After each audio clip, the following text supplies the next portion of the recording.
per the open meeting laws of the Commonwealth of Massachusetts, we are being audio and video recorded this evening. We have a continuation hearing that starts at 7 p.m. for 56 Priscilla Avenue, and then after that, as soon as that hearing is completed, we'll begin the Lawrence Street hearing for Abbeville. So is 56 Priscilla? Okay. Hi, how are you? Good evening. My name's Karen Keegan. Okay. I'm from Guaranteed Builders. This is a new revised plan as of today. I wasn't sure how many people you had. No, that's enough. It's a continuation. Here's this. That's it. Well,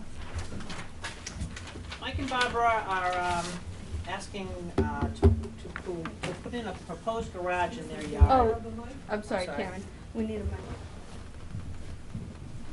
Wow. Just so the TV picks it up, it won't amplify. They're proposing a 24 by 20 garage in their yard.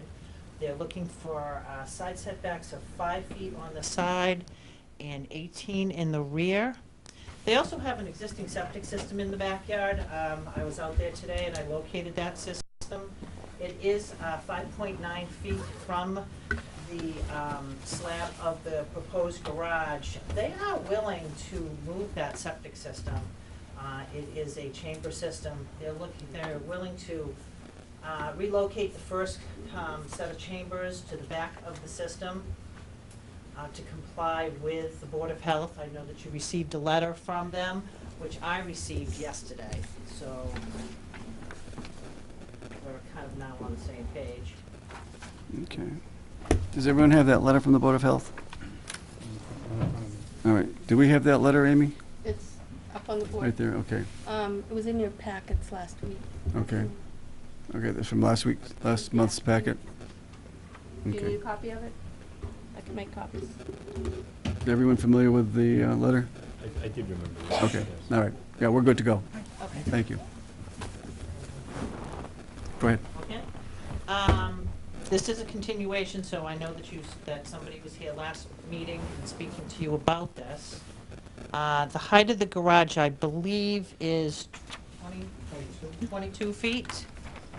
And I am aware of the fact that it needed to be that far away from the property lines. Again, we're asking for a variance of 5 on the side. Because of that septic system and where the house sits, there was no other place on this lot to put this garage. Okay. Does the board have any questions?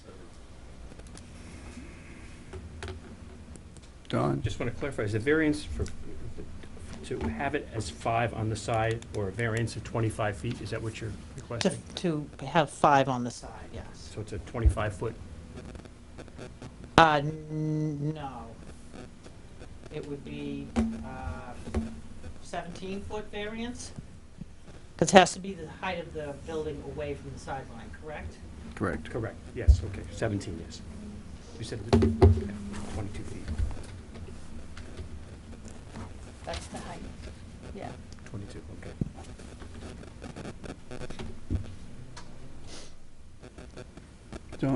Joe, any questions? Okay. You mentioned that they're willing to move the chamber system. Yes. Will that enable you to move the garage in more away from the lot line? I can only move it so far. I still have to be 10 feet away from the other side of the Right. of the lot, so I can't move it in. It could enable me to move it a little bit, but not much. So right now, that tank is 5 feet 9 inches from the slab? Yes, the field itself is, the leaching field. The leaching field. 5.9 feet. Okay.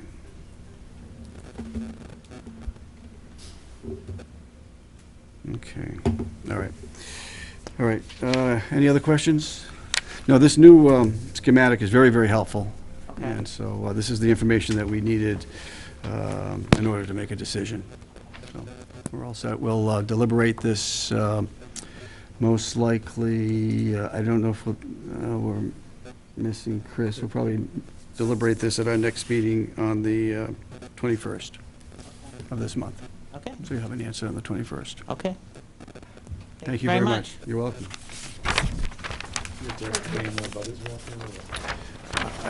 Yeah, yes, I'm sorry, I forgot, are there any abutters here tonight? I'm not the butter, but we are members of the property. Can I just elaborate for a moment? Do you have a question for the board or for the applicant? Well, I apologize that I couldn't be at the last meeting. I was away on business, but I was able to watch the video. Thank you very much for posting that. It's very informative. So as you can see, it came up at the last meeting that the structure was spoken to be 10 to 20 feet from the abutter, but in actuality, it's 130 feet from the abutter. You can see on the survey. And it's not a 10 to 20 that was brought up in the room. In actuality, there was 130 feet between the structures. And secondly, the other thing that was brought up is that the property is new to Barbara and I. We're there about 6 months, so the deck and the septic was pre-existing. And obviously, we wouldn't have put that in if we'd wanted to build this garage in that area. I guess that's really about it. I just wanted to make sure that, Okay, that we understand. all right. Yes, you did ask at the last meeting that the abutting houses be located. They were located, and they are on. I can see that. All right, good. This is the information that we were looking for, so this is very helpful. Motion to close? Yeah, okay.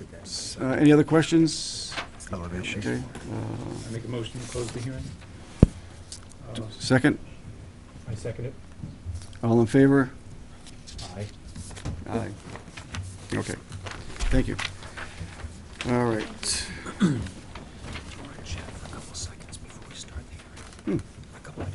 All right. All right, we're going to take a 5-minute recess. Be right back.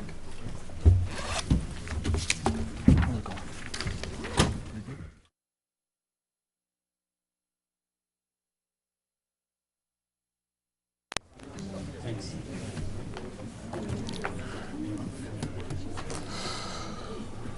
She's giving the thumbs up. Okay. You want to read Well, this? there's two different hearing notices. Right. We gotta read them both. Yes. Okay, and then the question, how do I reference all this? I just call it reference chapter 40B, reading all this stuff out? Yeah, no, just do, I'm just gonna say, comprehensive permit law, reference chapter 40B, yeah. the town of Norfolk. Yeah, All right, okay, that's How fine. many people are in the hall? Just a couple. It's not bad. Oh, that's good. Yeah, And they could squeeze in if they Be really 100 want degrees to. in here in a little while.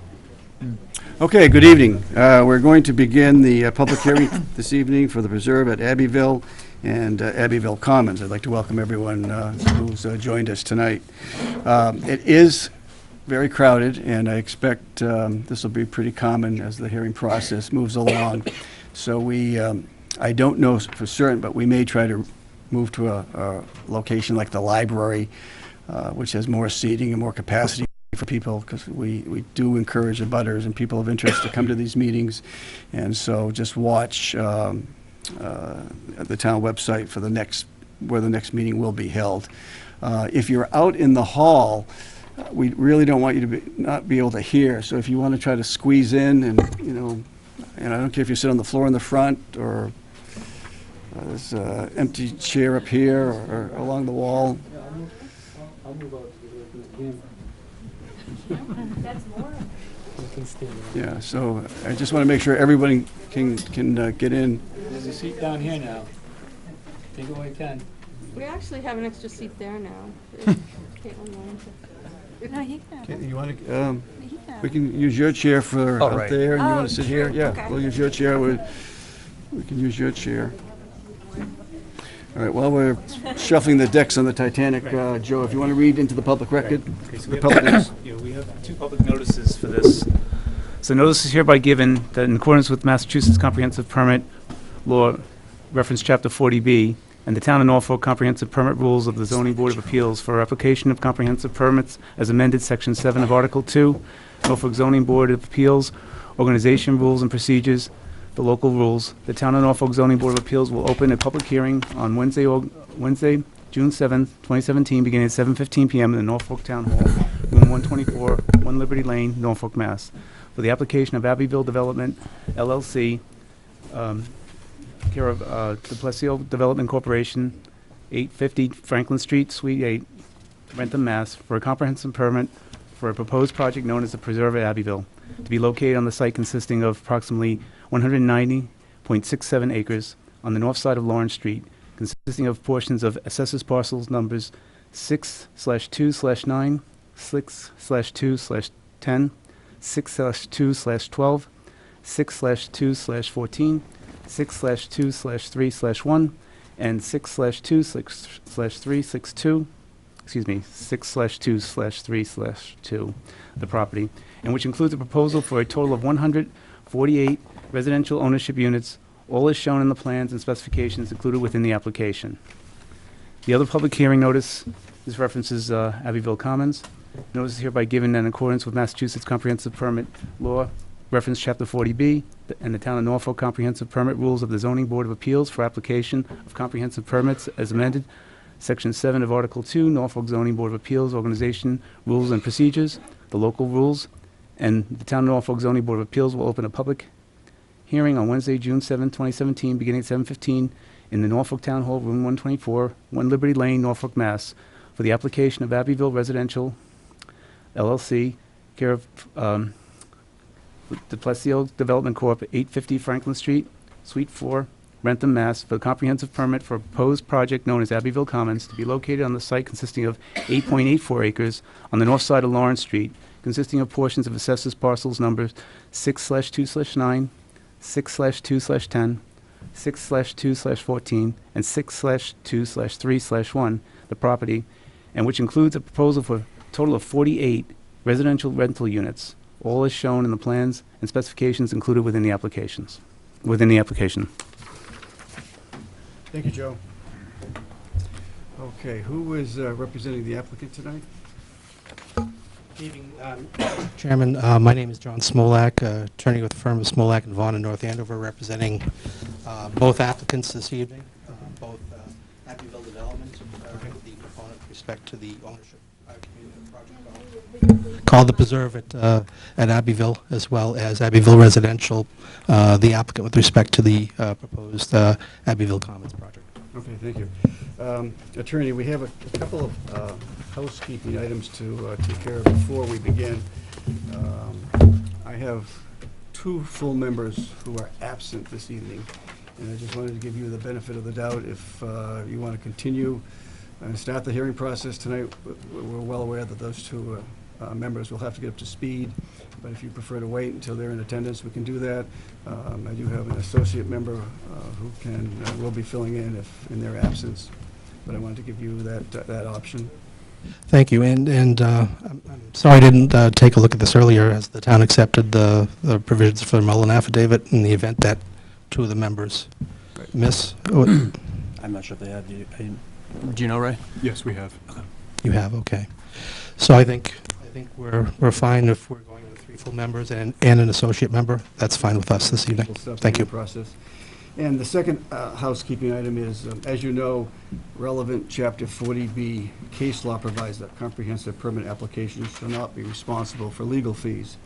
It is the board's feeling, and we've done this with other 40B applicants, to ask the applicant to help subsidize the board's legal fees as an accommodation, with the understanding that the board's attorney would provide technical legal assistance to the board to help, navigate the hearing process. We feel that there's a benefit to the applicant and a benefit, obviously, to protect the town, but also helps this board navigate the legal issues with a big project like this.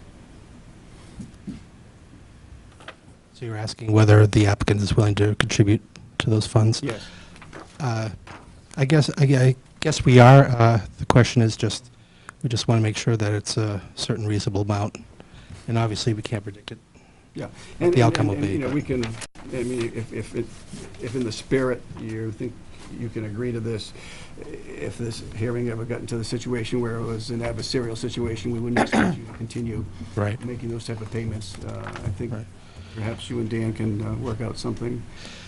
That's fine. I guess we would prefer to have some sort of a upside amount or downside amount, just to make sure that we understand what those fees might be. Okay.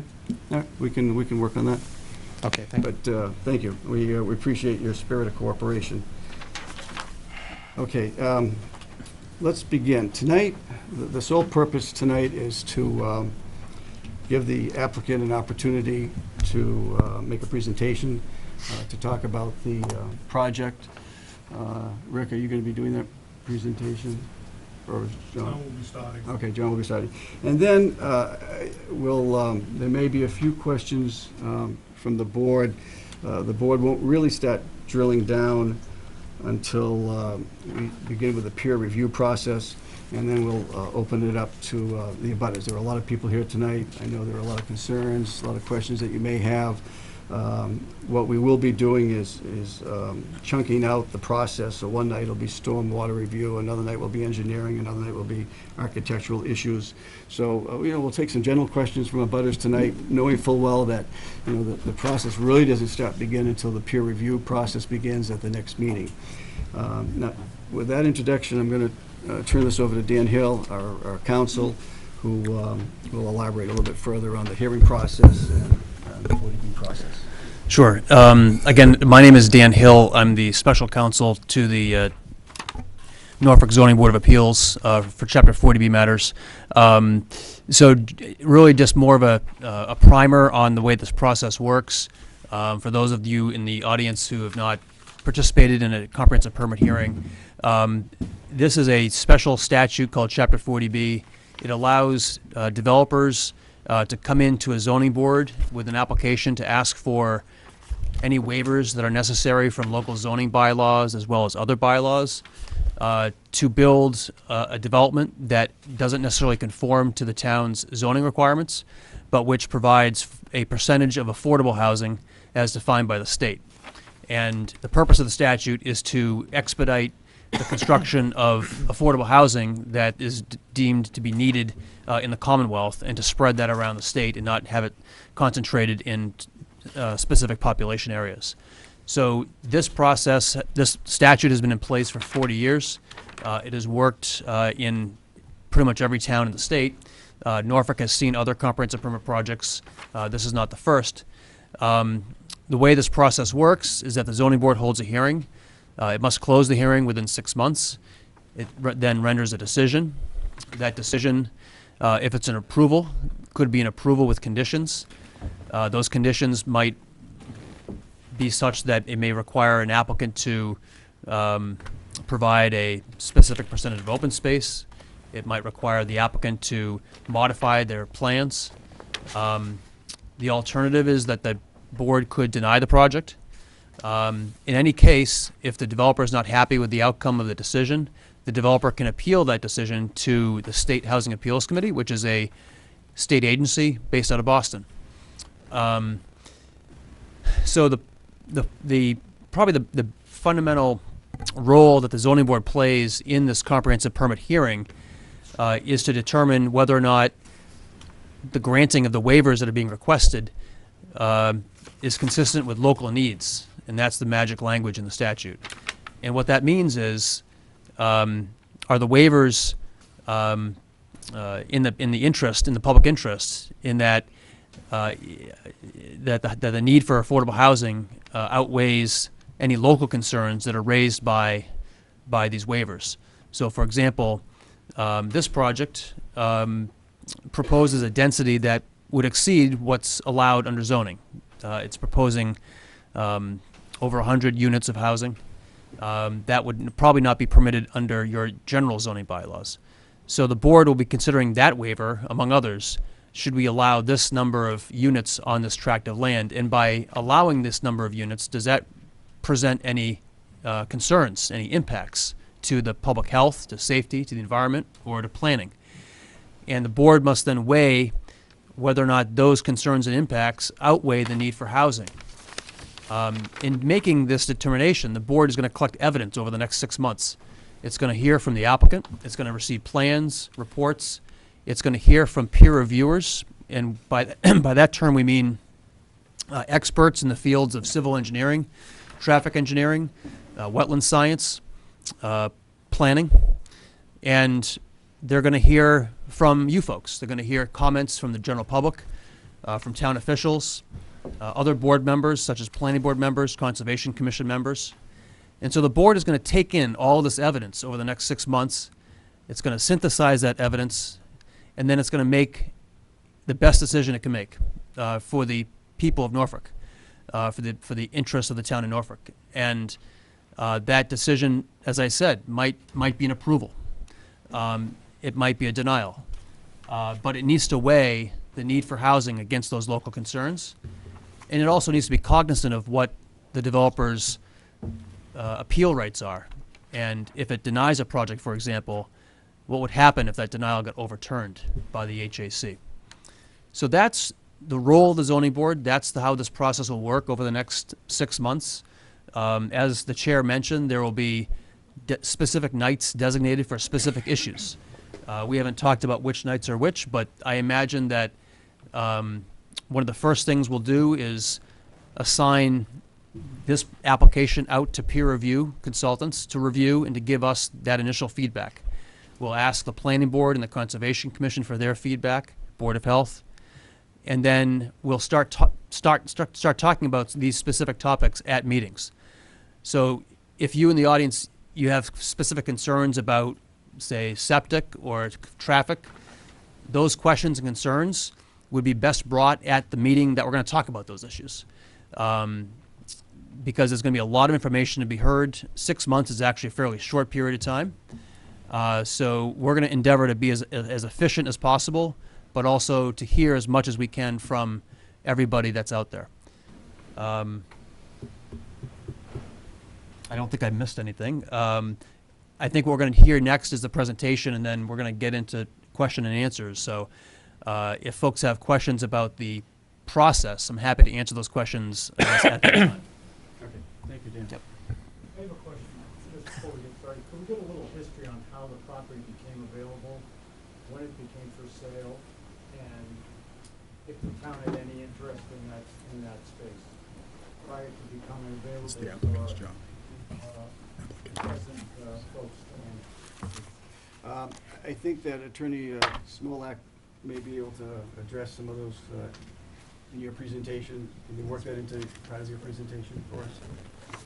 The attorney will. Just the second part, I was just wondering if this property ever became available to the town to buy as part of conservation space or as public space to buy it to the town. Are you aware of that, Ray? I don't know the details of that, but I understand that there was an opportunity for the town to look at buying this property. I don't know what the details were, though. Ultimately, they didn't buy it. Okay. Did you hear the answer of the town planner? So you don't know what? It's not. That's really not this board's responsibility, is to know what the details are of a prior possible purchase of this property. For tonight, we're dealing with the situation that it is that we have at hand, not what could have happened. And I apologize for that answer, but that is the reality of what the board's responsibility is tonight. I'm not assuming you have a responsibility, but that you have some history with the town, and it's a small town, and I was just wondering if there was any history available, how this project became available to the folks that are now in town.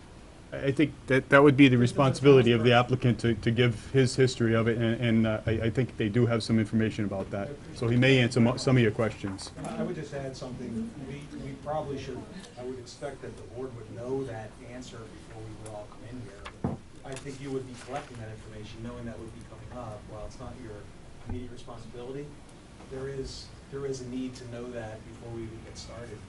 So this is the first night of this hearing. This is the first minute of this hearing. So I'm saying, were you prepared to have that conversation?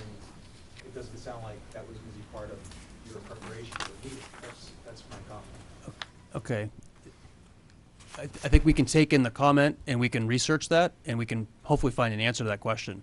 But as the town planner stated, that this board has a specific jurisdictional window. And knowing whether or not this property was available to the town, it really has nothing to do with this permit application. But it's an interesting question, and I think we could find the answer. And maybe Attorney Smolak knows the answer. So we should probably start with the presentation.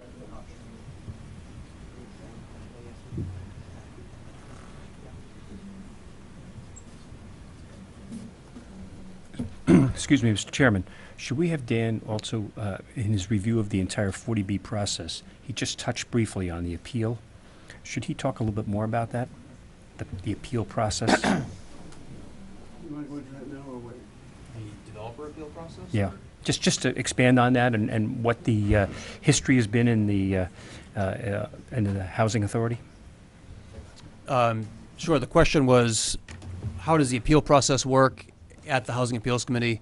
So there is a statutory right of appeal by a developer to take a decision to the Housing Appeals Committee and ask the committee to decide whether or not the zoning board's decision was proper or not. And there's a whole balancing test. There's an issue of economics, number one. If there's a denial, it's a different standard of proof. I think that it's fair to say that in most cases, the Housing Appeals Committee does not rule in favor of a town, that there's a very strong presumption that the need for affordable housing outweighs local concerns. And so for a local concern to outweigh a housing need, that local concern really must be a vital, fatal problem, a fatal environmental problem, a fatal public health or safety problem. Otherwise, the town's decision is likely to be overturned. So I think that's probably what Don was trying to get at. Thank you. Yep. Okay, let's turn Good evening, Mr. Chairman, other members of the board. Again, John Smolak, attorney for both applicants. First of all, just as a procedural matter, since both applications are fairly interrelated and they abut one another, I'm assuming that both hearings can be opened concurrently, and we think that as part of our presentation, it might make matters a little more efficient if we discuss it in the context of having both hearings open at the same time. We agree. Okay. They are open, both hearings. Okay. So before we get started, I'd like to introduce you to members of the project team. Members of the project team, many of whom you'll hear from this evening. First, we have Tom DePlacido, who's the manager of both applicants, both Abbeville Residential and Abbeville Commons. I think this, Do we have another microphone? It may not amplify it. We try that one? Okay. Okay.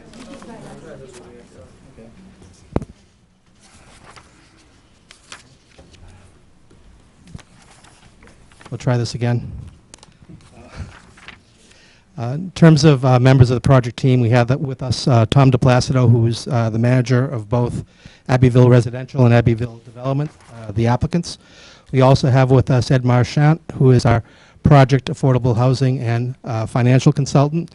Also with us is Matt Merver of Bowler Engineering, our project landscape architect and land use planner.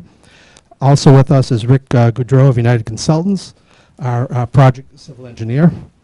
And members who are part of the project team but who aren't here this evening include William Scully with Green International Associates, our traffic engineering consultant, as well as Henry Anrato of HPA Design, who's from Rentham and couldn't be here either this evening. So since this is the first hearing of what we feel will be a number of hearings, what we wanted to provide the board was with a general or a very broad overview of each of the proposed projects. And what I've handed out to you just earlier this evening was an outline of what we intend to cover for this evening's presentation, along with a fact sheet for each of the two projects, both Abbeville Commons and the Preserve at Abbeville. Do you need another? Are any of those available back here?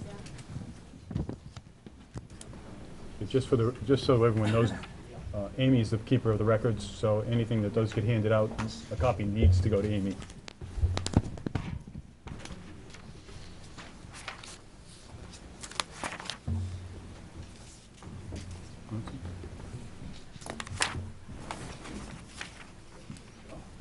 There are several more. Thank you. So we just need two here. If you want to just distribute the others. Yeah, I don't think we have enough for everyone, but we can pass those around. Can we get some copies? It's just an overview. We need copies, ma'am? Sure. Yeah. We can have some copies of this outline made.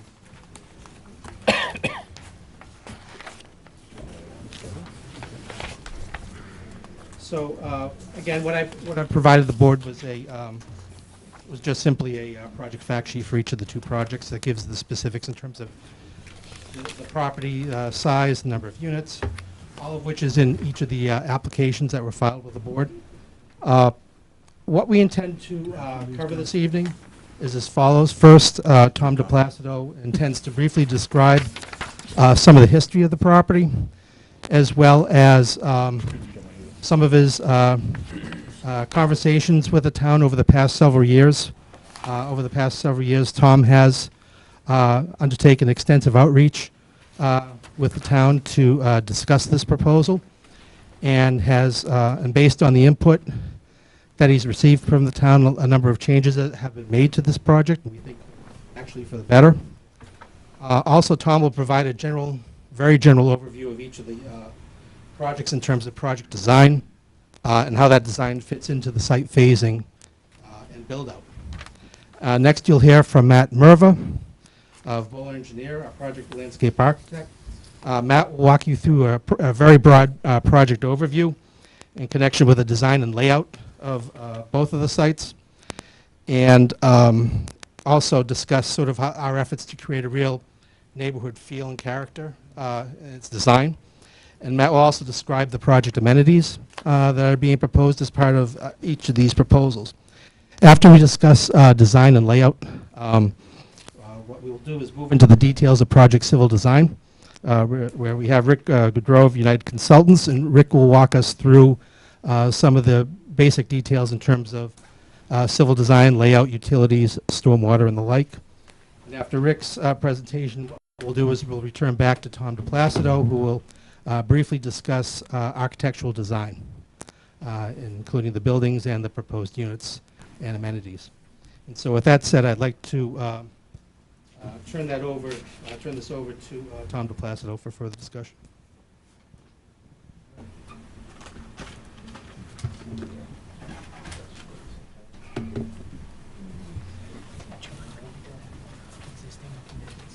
Good evening, Chairman and members of the ZBA. How's that? Can everyone hear me pretty well? Okay, thank you.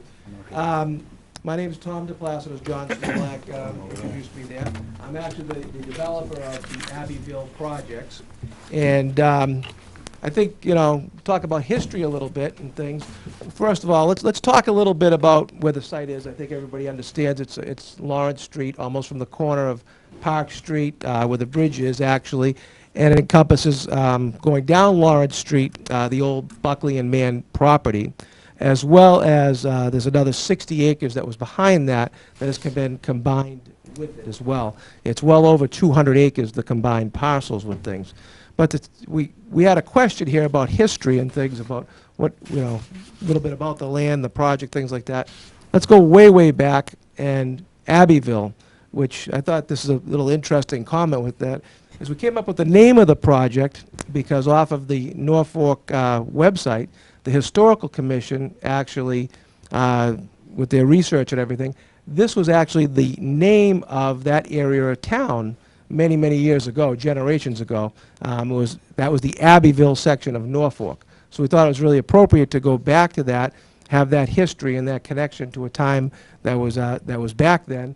And we actually also named the roads from people who were involved with that land and that area and things throughout history. So we tried to bring that into the project here as we developed it. I wasn't ready for this question, but I do know a little bit of history about the property in many years ago. I do live in Rentham, and I'm very familiar with Norfolk. Lived in the area all my life. And probably I would say early 2000s, right around there, the town of Norfolk did have some interest in the property. They were going to acquire to do something with it. It fell apart. I don't know why or anything else. I think there was even talk of a golf course. For one reason or another, it did fall apart. The town did not buy it. Probably 2004, 2005, before the planning board, there was a subdivision submitted with it. I believe the name of it was Swan Pond. Okay, that was just the Buckley and Mann property. It was on its way to get approved. Probably it was 2007, 2008. I think we all know what happened then. The economy really took a dive with everything. The developer who had the purchase and sale agreement with the Mann family to purchase the property then decided not to buy it. It sat dormant for a few more years, and the Mann family reached out to myself, and we had discussions, and somewhere in right around 2012, I entered into a purchase and sale agreement with the Mann family on this property. That's a brief overview.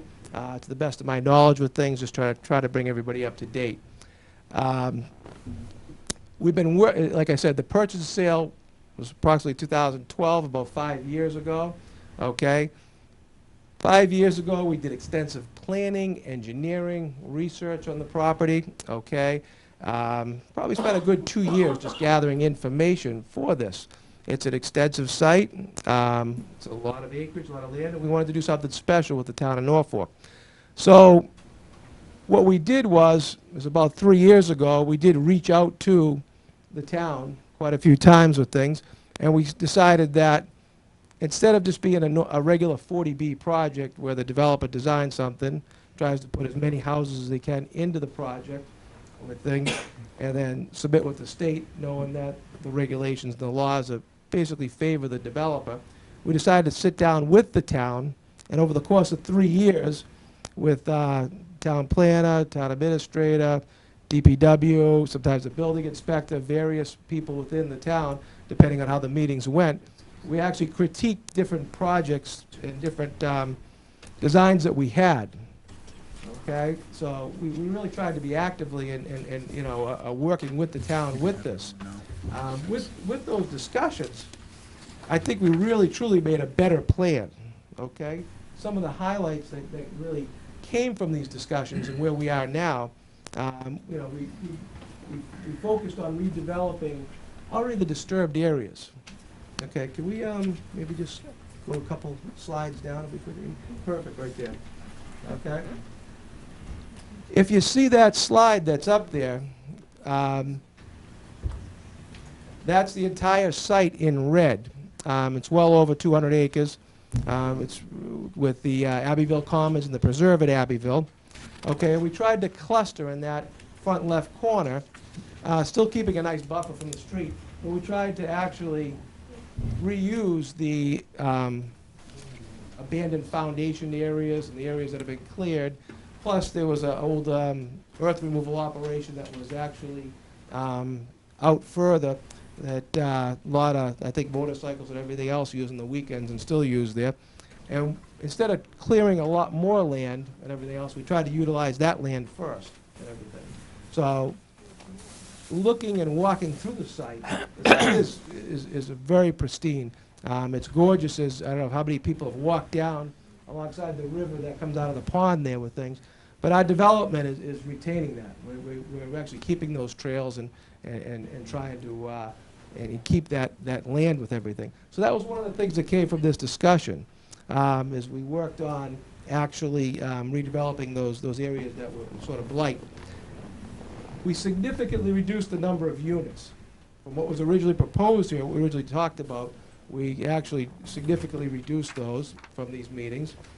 We developed a better distribution of homes, okay? We're not coming in with 148 four-bedroom houses, okay?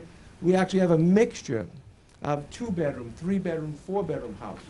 Some of them are ranches, okay? So it's a very diverse community for the for-sale houses. We also, we introduced a rental component, okay? There'll be 48 rental units in this. That'll be one-bedroom, two-bedroom, three-bedroom. But instead of a three-story apartment building that doesn't fit the character of Norfolk, we'll see further on down architecturally here, we actually made clusters of small houses and duplexes that'll actually be rentals.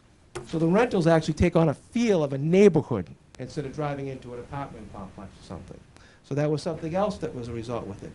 We increased the open space to about 140 acres. Basically, we're only developing about a little more than a third of the site.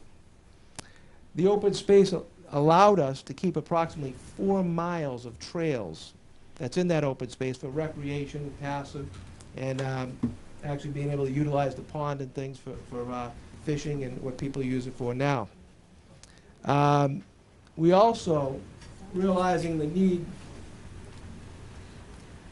that every town has for water and water infrastructure with things, we actually allowed the town to do testing on some of the property to the rear of where we're developing.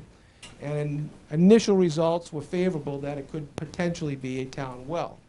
We actually set that land aside with the protective locus that it needs, and we're not developing that in case the town does need a water supply. We also we're offering to provide easements and actually the infrastructure that could potentially support that well in the future should the town need it. Where is that within that envelope, the well? Here's something, we're gonna let Mr. Placido do his entire presentation, then we'll open this up for questions. So please hold your questions until the presentation is complete. Thank you. So between that and then we had discussions on potential infrastructure improvements along Lawrence Street. And then finally, we're not the type of developer that comes in and wants to just actually build out 50 or 60, 70 houses in a year. So we offered that we'd like to do a phasing throughout this project, that actually it would take 6, 7, or 8 years and actually build it out slower so that basically it's a more gradual build out with the town, and the town doesn't feel, an immediate impact of, say, 40, 50 houses. So I think there was a lot of positive that came out of these meetings and everything. And I'm really proud in the way that we worked with the town to come up with this design and these ideas with everything. With that, I'd like to actually turn it over to Matt Merver, our landscape architect, which actually can go into a little bit more detail about the landscape design and architecture and some of the results of these meetings in a little bit more detail. Thank you. Thanks, Tom. Again, I'm Matt Merva with Bowler Engineering, project landscape architect here.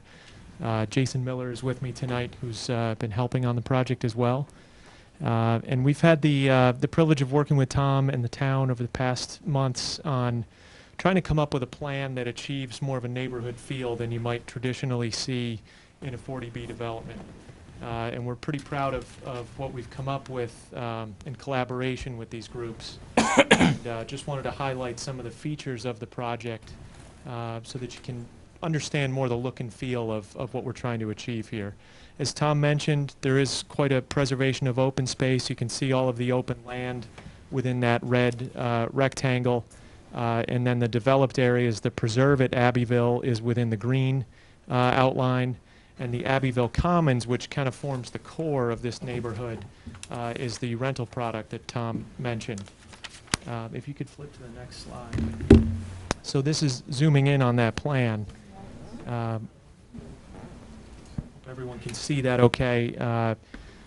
The idea is that core of the village has a town center, town green feel. You can see that large open space.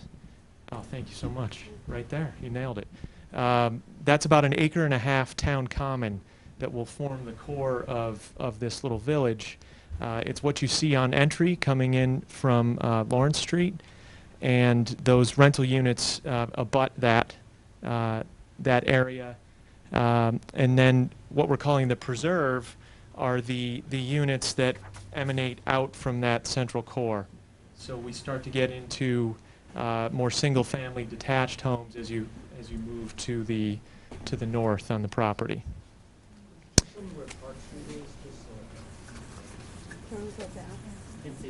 Yeah. Does anyone have a pointer? This is push pond.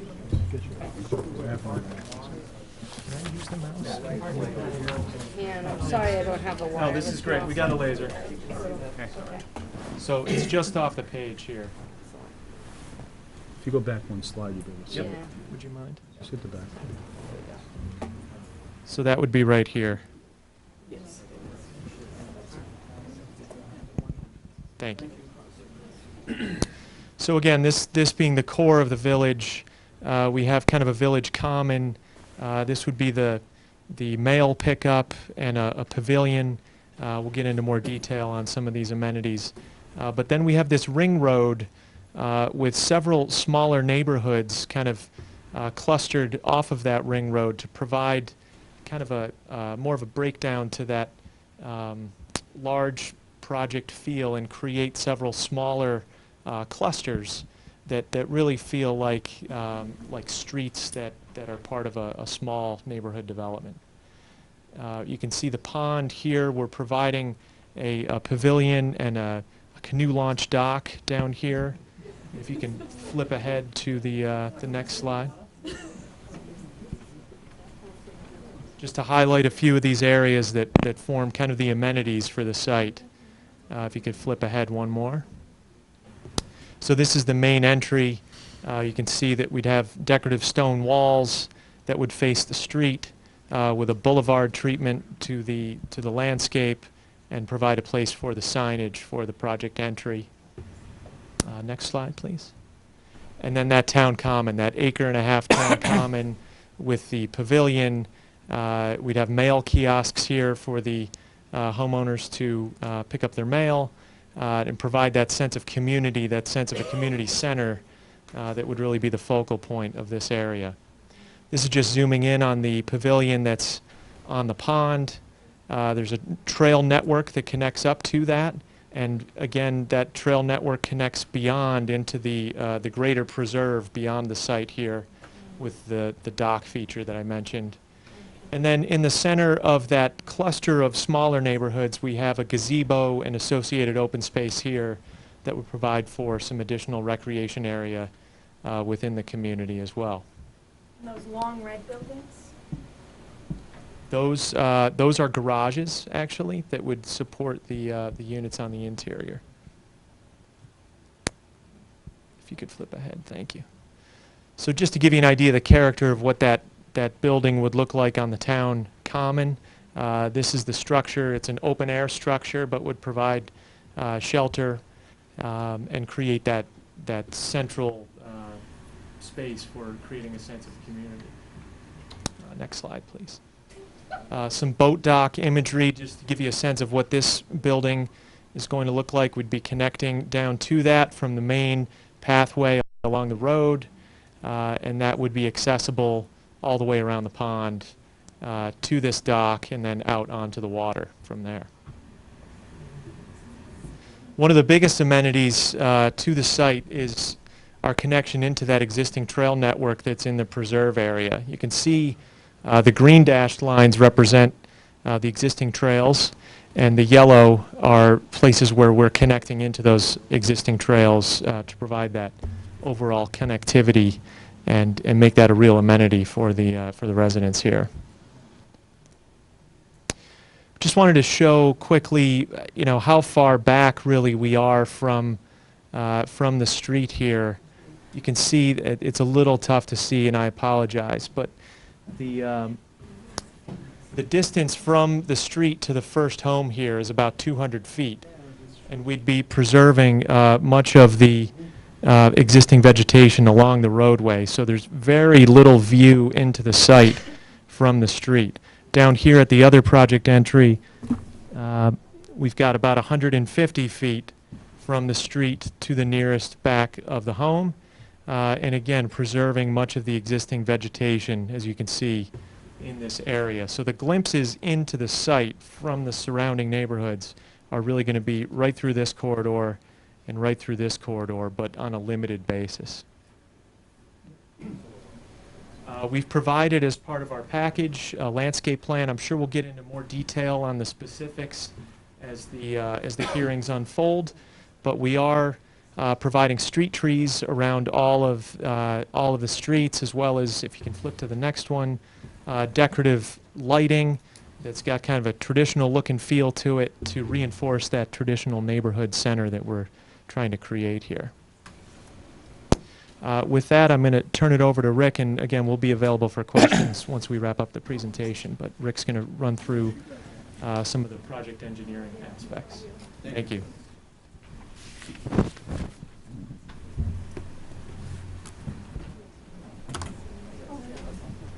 Thank you, Matt. Good evening. Rick Goodrow and also Carlos Quintel from United Consultants, project engineers for the two Abbeville projects before the board this evening.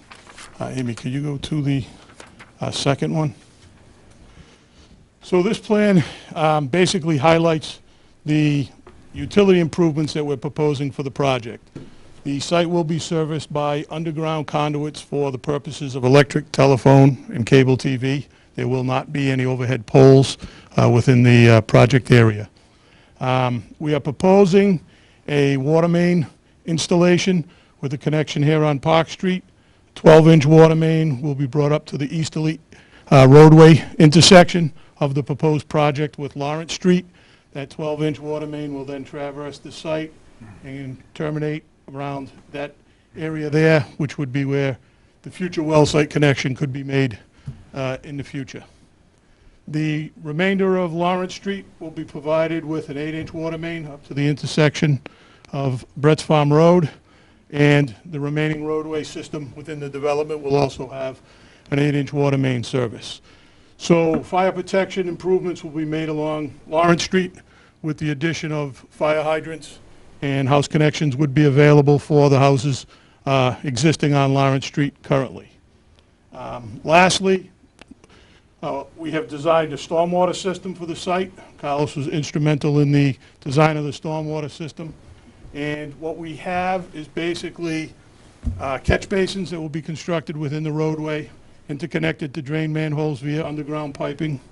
There will be some field inlets located within the landscaped areas, which is basically a catch basin type structure. All of those will be the first component of a treatment train system for the stormwater system. The catch basin piping interconnections will be made to 4 sediment forebay areas that will precede the 3 detention ponds that are proposed, 1, 2, and 3 here. There's a sediment forebay proposed here, and then 1 preceding each detention and infiltration pond. Those sediment forebays will be the second component of the treatment train, and the third component will be the infiltration of the stormwater within the basins. There is no proposed stormwater discharge from the basins up to and including a 100-year storm event. So we're proposing to infiltrate all of the stormwater on site. The system has been designed to comply with the DEP stormwater regulations, and the information has been provided to the town for that. Lastly, the preserve project, the individual houses, will be having individual septic systems located on each of the lots to service the houses. And the Commons project will have a shared common septic area for the entirety of the project. That's what we're proposing at this time for utility improvements. Could you repeat the wastewater management component? You went pretty fast. I didn't catch it all. Sure. What- Each of the house lots will have its own on-site septic system. The 48 units within the Commons area will have a shared common leach field area. 48 for one septic, is that a discharge permit, or is that going to be a Title V permit? It'll be a Title V permit based on a 1, 2, and 3 You'll be bedroom under units. 10,000 gallons? It'll be under 10,000 gallons, yep.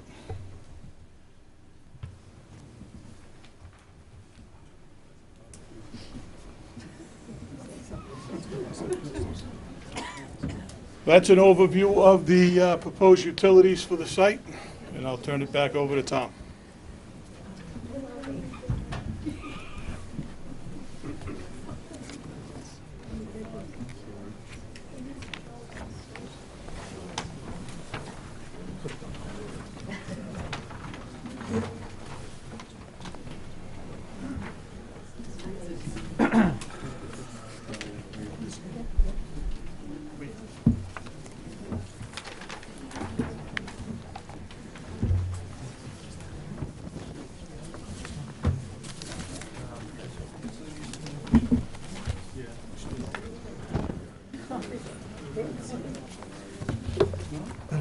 Back again, just playing cleanup here, just a couple little minor things I wanted to point out and to talk about the architecture and everything for a few minutes with things.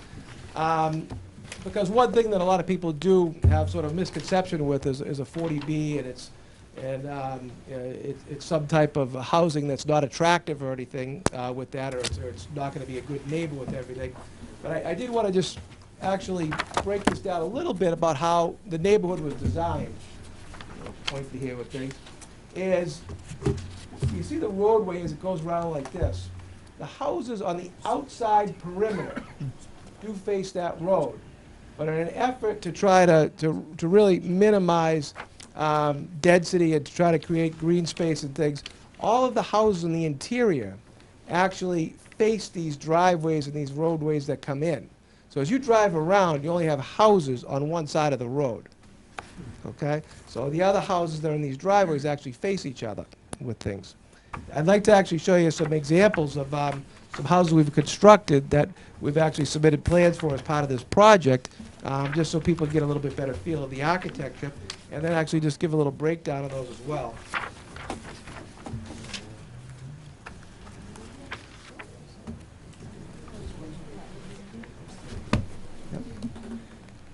Well, actually, these are some examples of houses that would be going in.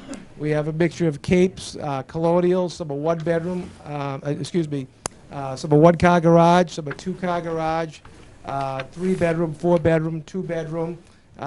In this one here, we have a cape, master bedroom over the garage, three-bedroom or two-bedroom over the main house. A nice look with things. There's infinite types of designs that we can come up with this, with farmers' porches, little additions and other things that actually make the neighborhood more attractive with different type of architectural styles. We actually, some different things that we do, we extend the rakes and gables to give it a little bit more depth and a little bit more character. This is a single car garage here, but it has the farmer's porch in it, a gable front, just different types of architectural style. This is like an old-fashioned farmhouse here. We've done that. That's perfect on a corner. It has the garage on the side with things. This one here actually has the garage tucked around the back. It's actually an enhanced cape with that, with a side entry into a mudroom here. Actually, once again, this could be a four-bedroom or a three-bedroom. We introduce two-car garage unders here. This is actually another place with two-car attached garage. These houses range in size, and there's just a lot of different architectural aspects that we can do with that for the single-family homes. We did talk about duplex ranches that we were going to introduce with this too. And actually, this is an example of what they would look like. If anyone is familiar with the Village at River's Edge, that's one of our developments in town here. It's right on Route 115 going towards Millis. And we're actually taking some of the architectural styles from that for the two-bedroom ranch houses. They'll have zero lot line, so each unit will actually be on its own lot, okay? And then the lot line will actually bisect the middle of the house. So that's how that would be set up there. So each house is on its own lot. So it's not a condominium or anything like that. It's actually going to be on its own lot. If anyone's familiar with the village with things, the Village at River's Edge actually has a higher density per unit than actually this project here. So if anybody's been through there, and if they like the looks of that, this project actually is less dense than that one. And we're taking some of the same architectural styles from that development. So that's a great example that oftentimes when you're curious about what a development looks like or may look like or architectural styles, you've got one right in town that actually has some of those architectural elements in it. Moving on, these are just floor plans and things. I'm going to skip over these with that. These are floor plans of the houses that we just showed you. This is Abbeville Commons. This is the rental portion of Abbeville. And as you can see, we actually have some smaller single-family houses.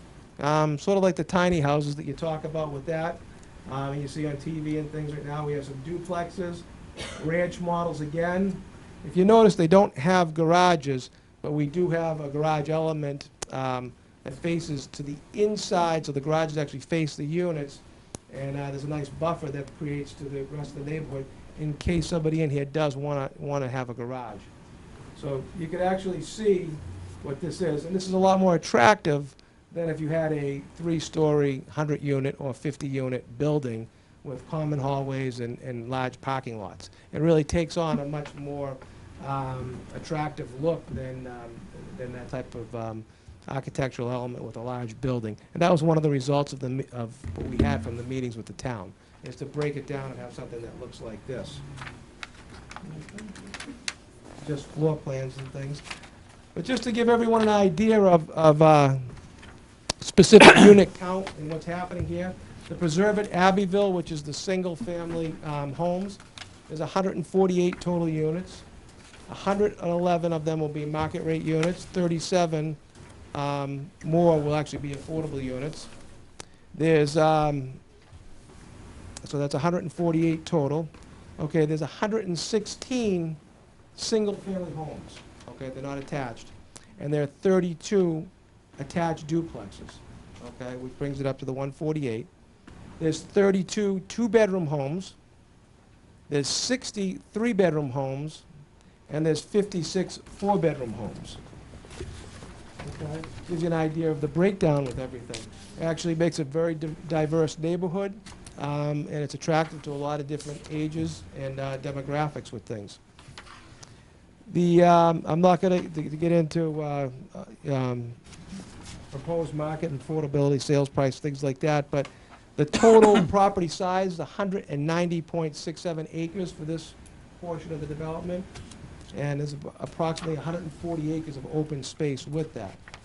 The total lot coverage, or impervious area, is approximately 7.3%. So we're actually leaving about 93%, 92% would be pervious or open, not covered with any asphalt, buildings or anything else. Okay? The density actually is about 0.78 units about per acre. So not even 1 unit per acre when everything's considered. So you can see that when you take the total land area together with everything, we did cluster the development so that we could keep that open space. But the overall density is really less than 1 unit per acre. Are you including unbuildable land in that figure? That is the total acreage. So that's pond, river, uplands, everything. Because of the wetlands. I think the chair actually wanted to have the presentation finished, and then we get to the questions. Thank you. On the Abbeville Commons, the rental portion of it, there's 48 units. There's 23 duplex buildings and 2 detached single-family buildings. There's 11 one-bedroom units, 32 two-bedroom units, and 5 three-bedroom units. Roughly 88 parking spaces, or 1.8 parking spaces per unit. That property size is 8.84 acres on that, and the lot coverage is about 24.3%. The density on that is 5.4 units per acre. Okay? And that's a brief overview of the architectural elements with everything. With that, I'd just like to turn it over to John for a few moments here and things, but I'd like to just thank the ZBA, and we're about ready to open it up for questions and things. Mr. Chairman, just quickly, I just wanted to mention a few things. We wanted to acknowledge the receipt of some preliminary comments, both from the Board of Health agent as well as from the Conservation Commission. And we look forward to receiving some additional comments from the board's peer review consultant, the Beta Group, which we understand is going to undertake a complete technical peer review of engineering, stormwater, traffic, and the like. In addition, we understand that there may be peer review by Environmental Partners Group as well in terms of water demand and the like. So we look forward to those comments. We appreciate the efforts of Town Planner Ray Goff in soliciting feedback, and appreciate the efforts of those town officials who have contributed to their input and their time in developing this preliminary set of plans. We think it was very important, and Tom, in terms of, if you don't know Tom well, what you would find out is the fact that he does look for he undertakes extensive outreach. He takes a lot of feedback, he listens, he makes adjustments, and that's the way that Tom works. I've worked with Tom for maybe at least 15 or 20 years at this point. So, we certainly are of the belief that the more input we receive, the better project we'll have, and so we're certainly looking forward to additional comments from the board, their peer review consultants, and the public as well. And so that's what I wanted to just finish up with in terms of concluding remarks, and then we'll certainly take the board's or the public's comment, whatever you'd like to do first. Thank you very much. Before this gets away, you want to schedule a site visit? Invited to come. Don't read the paper. I'm sorry. Before I forget, I'd like to schedule a site visit with whomever you want on your team, Tom, and members of the board in the next, before the next meeting, so if we can coordinate calendars. Dan, did you want to be there? Yeah. All right. Joe, what are you thinking of a date for a site visit? We have a meeting on the 21st, right? Right. Okay. But the 21st is not for De Placido. Right. Excuse me, I take that back. It's Hang on. 25 Rockwood Road. 25 Rockwood Road is on the 21st, and then Tom De Placido is on the 7/5. So we're going to have to do this before 7/5. Since we have to be here on the 21st, maybe that'd be a good date for a site visit. You want to do it on the 21st? So I'm just saying, since we're going to have to be here for that meeting In that town? night. All right. Rather than waiting another day. All right, 21st? 6 before the meeting? We'll need more time than that, don't you think? Well, this is for the Rockwood Road hearing. Right. Yeah. But you guys just want to do a site visit on the day that we have a meeting? Since we know everybody's going to be Gonna here. Okay. I can't be here probably earlier than 5 or 6. 5:30? Take us 45 minutes. 5:30 work? 5:30 on June 21st? Yes.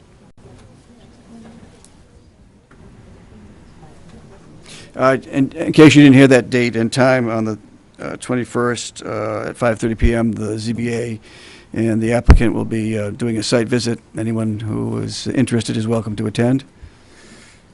Dave, you want to state where you're going to meet? 5:30 PM, Where yes. exactly you're going to meet? There's kind of 2 entrances that are proposed on the plan. Where's the best place to meet, Tom? Excuse me, Chairman, I'm more than welcome to have anybody from the town attend and walk on the property, but I can't open up the property for everyone to just walk through and things like that. All right, there are liability issues. How about if your attorney draws up a liability form and everyone who comes has to sign it so that there are no liability concerns? Is that what you're worried about, or just a number of people? Liability and the number of people too, with that as well. I'm nervous about it. The abutters have a right to go with you to see it. So don't be nervous. Is the, I'd actually would just like to have town of Norfolk officials and board members on the site walk and things with that. Come on. I just think too many people could show up. okay, all right. Yep.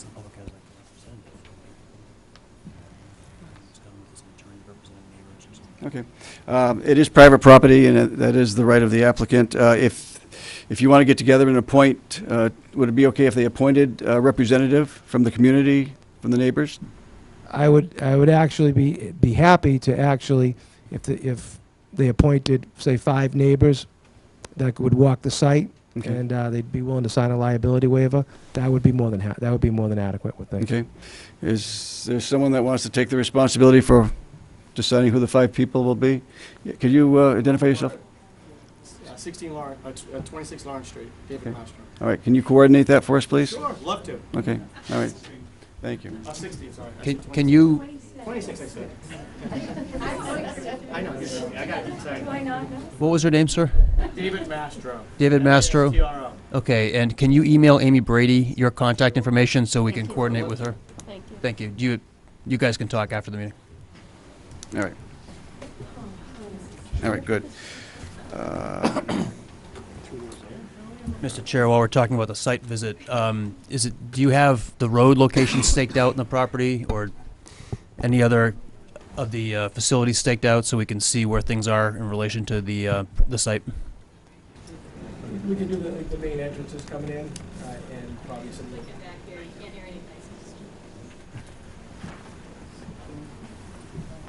Yes, we'll have some prominent locations staked out. And I think it would be helpful to see at least the boundaries of that red line, you know, the extent of the construction, where the open space starts and where the project ends. I think you'd have to start that walk at noontime if you were going to do that. Honestly, it would be a very long walk. You don't mean the red line, you mean the other.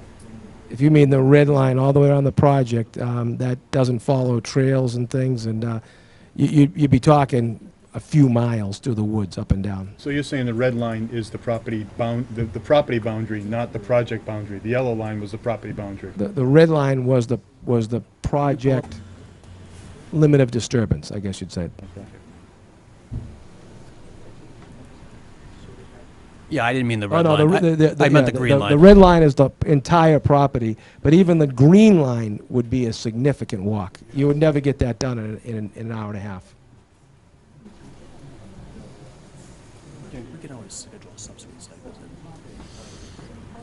Okay, all right, yeah, and this is only our first visit. We may have to go back a second time, so we won't try to cram everything into one visit. Okay. One, I don't know if you've ever done this before, Tom, but and this is such a large project, sometimes it's helpful to see a mock-up of one of the models of the homes, an actual mock-up of it with a streetscape, and have you done anything like that in the past so that people can visualize and get a feel for what the units are going to be like rather than just looking at a picture? Haven't, but if you're talking one house and a mock-up with landscaping and things, something like that. Yes, yeah, I Yeah, think that we goes a could long ways to having people understand what the feel of it is like, what it's, you know, the depths and things like that. Yeah, Again, we'll- just a recommendation, not a requirement, but something that might be helpful, I think. to your- Let me talk with the architects and see what we can come up with for you. Okay, all right. Okay, and you mentioned, is it in here, the lot size of the single-family homes? What's the average lot size? Is there a range of lot sizes?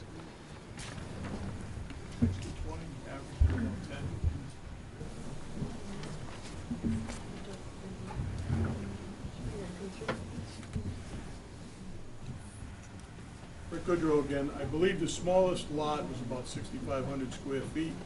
The largest lot is up around in excess of 25,000 square feet, and the average was a little over 10,000 square feet for the lot, individual house lots. Okay. All right.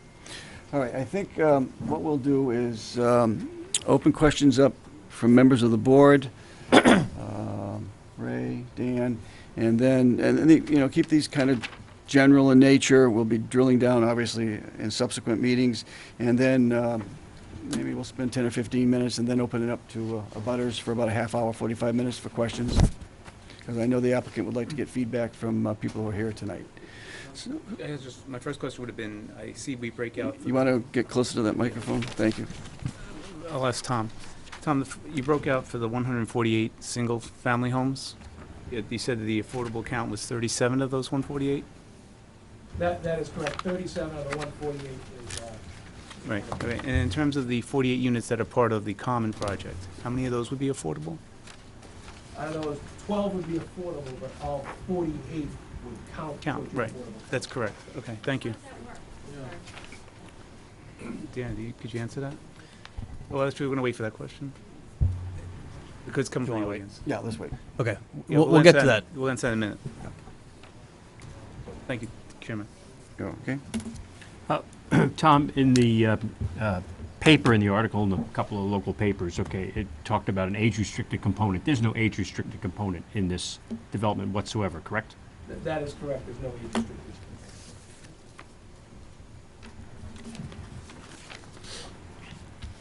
Okay. Devin, any questions? Yeah, I Sure, have go a couple questions. I was wondering if you could explain more on the basis for the site layout. I see there's a few dead-end roads within a couple hundred feet of each other. And I was wondering just what the general thought on that was and how the fire department feels about backing up their trucks a couple hundred feet. Because right now it doesn't appear that a fire truck would be able to turn around.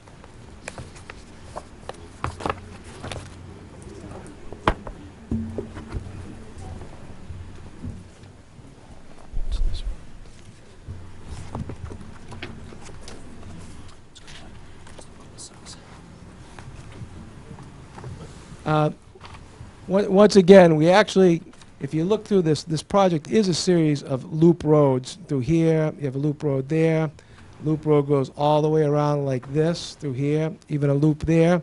And you are correct, there are some dead-end cul-de-sacs and things in here. And we've done this in other developments in the town of Norfolk, similar thing. And what it does is it gives a nice privacy aspect to it, and it actually all feeds into a nice green that's in here. And it's difficult to see at the smaller scale, but there's actually walkways that actually continue in and around, so people could actually walk through here, down in this area. A lot of connectivity, and it's very pedestrian friendly. But we've had other types of driveways that we've done in other projects in Norfolk. Same size, same type of length, and there's been no problem with the fire department with those. So the fire department has no issue backing up a couple 100 feet of roadway? They haven't had other issues with other projects that we've had that are very similar to this, with the dead end like that. Yeah, and we The probably- fire department will be making they'll make- comments. make They'll their be, comments. yeah, the fire chief will be weighing in, and And with regards to Elliott Boulevard, it kind of stubs out. Do you own the parcel to the west of that? Is there a further expansion possible? Talking about this parcel here for the audience? Yes, That's actually owned by the town of Norfolk, and we wanted to give them access to it because it looked like it could be something the town could do, whether it's some type of project or something later on in the future. I have no idea, but we wanted to provide them access to it. Okay. If I may also ask, has a cut and fill analysis been performed on this site? I see cuts in excess of 40 and 50 feet. The site actually it goes up and down, meanders, the board will see that, and there's hollows, there's hills, and it goes up and down. We do have to create some type of plateau here that we can actually build on with things that actually makes it accessible for people and easy to walk around with everything. Depending on what we come up with for a final layout, if any of the roads change or anything, yes, we will have a total cuts and fills analysis. Because my concern further with that is I know that Lawrence Street Bridge is fairly narrow, and I didn't see a DPW posted weight limit on that bridge. I just wanted to know what consideration was being made if you're hauling in excess of 100,000 cubic yards of cut. Actually, you bring up some great questions, and that's come up in some of the meetings that we've had with the with the group meetings with town officials with things. The DPW is looking to do some work on that bridge and things, and we'd actually work with them schedule-wise and trying to make sure that we work together on that as well. It's actually these are some of the topics that that get down into the nitty-gritty and stuff in the future with everything that we need. Because I also saw in the mass housing letter, they talk about how the applicant should consider widening the Lawrence Street Bridge, and I didn't see any plans on that, and I was wondering if there was any consideration that had gone into that. Actually, I think you'll see some information in that in our traffic report, and I'm sure the traffic engineer consultant for Beta Group will comment on it as well. Okay. And one last question I have. I was wondering how these ponds were sized. I noticed that the engineer had said that all the detention ponds were sized to have a sediment forebay as part of the treatment train into the rest of the basin. And I noticed one of the sediment basins didn't appear to have a sediment forebay. I was wondering if there were any stormwater calculations performed in a treatment train analysis on the system. Yes, there was. I'm not qualified to answer that question, so I'll turn it over to the engineers. Good evening. Rick Goodrow again. Yes, there were analysis done on the sediment forebays to provide treatment for the contributory areas, and calculations were done for the sizing of the basins themselves that show that the basins will not be exceeded, that the stormwater will infiltrate. Soil testing was also conducted in the area of the basins. to establish an infiltration rate for those bases. Is there a way we can get a copy of those reports? I think it'd be beneficial to. Yeah, that'll all be forthcoming at the, when we do that peer review bill. You'll have all that information? Yeah. Thank you, Mr. Chairman. Yeah, we have a significant amount of information. I think we still need the stormwater calculations. So, but that certainly will be part of our review as well. Yeah, we'll be getting our hands on that, Devin. And we can get a copy to Beta and the board. Okay, thank you. Thank you. Dan? So there is a stormwater report that you prepared? Yes. And so you're going to file that with the board and to Beta? Yeah, we'll get copies to the board and Beta, yep. Okay.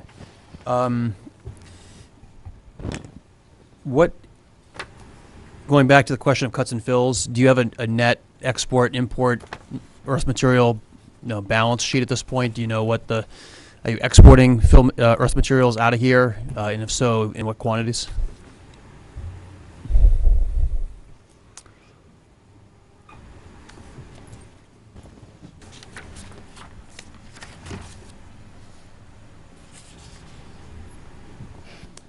Yes, we will be exporting material out of here. There are cuts, there are fills, there'll be some exported material out of here. The export would happen over many years, over many phases, so it wouldn't be all at once with that. And, there'd be limited amount of, traffic and truck traffic that we do. To give you an exact answer on exact cuts and fills right now, I couldn't do that. But it will be minimized over the phases and length and time of the project.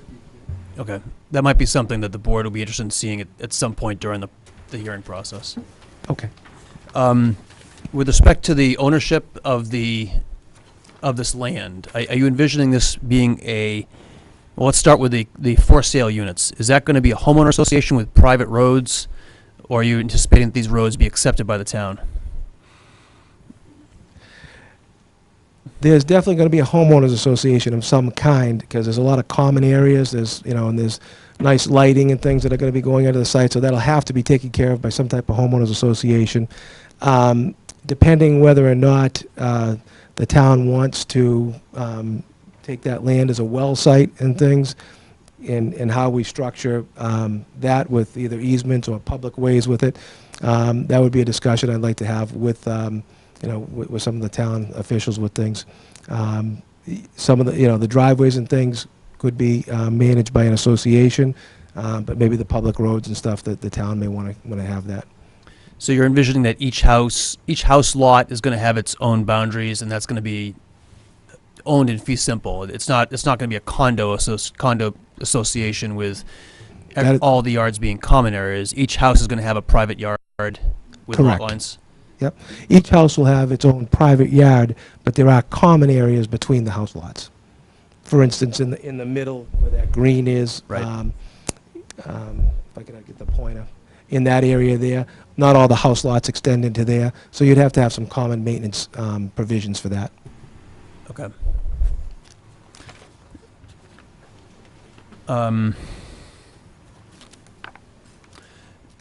Where would the well site be? Have you talked to the town about where that would be located? And the town's done some extensive testing out there. Rick, if you could point where that is approximately. Can we see the bigger plan, Amy? Zoom it out.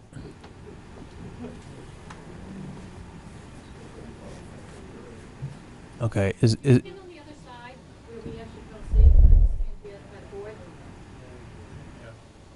Back in that area there. And is that upland or wetland?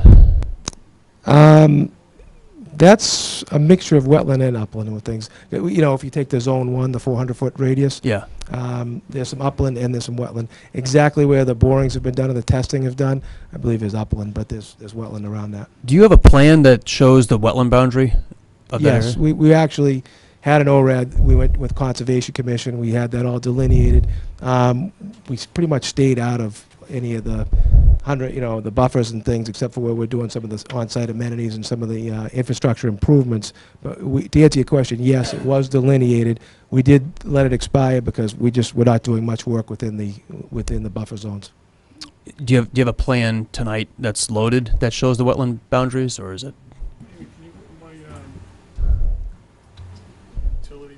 There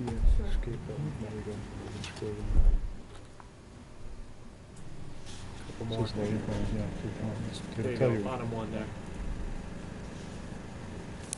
Now, that has ponding area and the rivers associated with the wetland. Rick, stand on the other side so we can actually see when you're presenting. Can you stand for the floor? Sure. Thank you. No, Matt, does your plan have the wetland boundary? No, it's in the main. I mean, it's in the plan set, sure.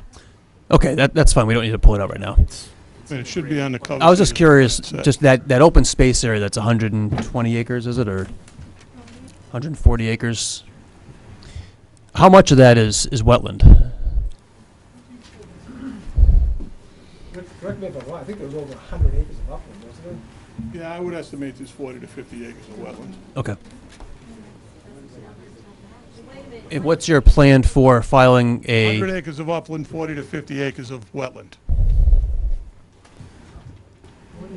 what is your plan for filing a notice of intent, or are you going to reapply for the ORAD or do a notice of intent? And what is your plan for timing of that? Are you going to do that while this hearing is still open, or wait until after We would do it while we're still in the hearing process, yes. this hearing process? Okay.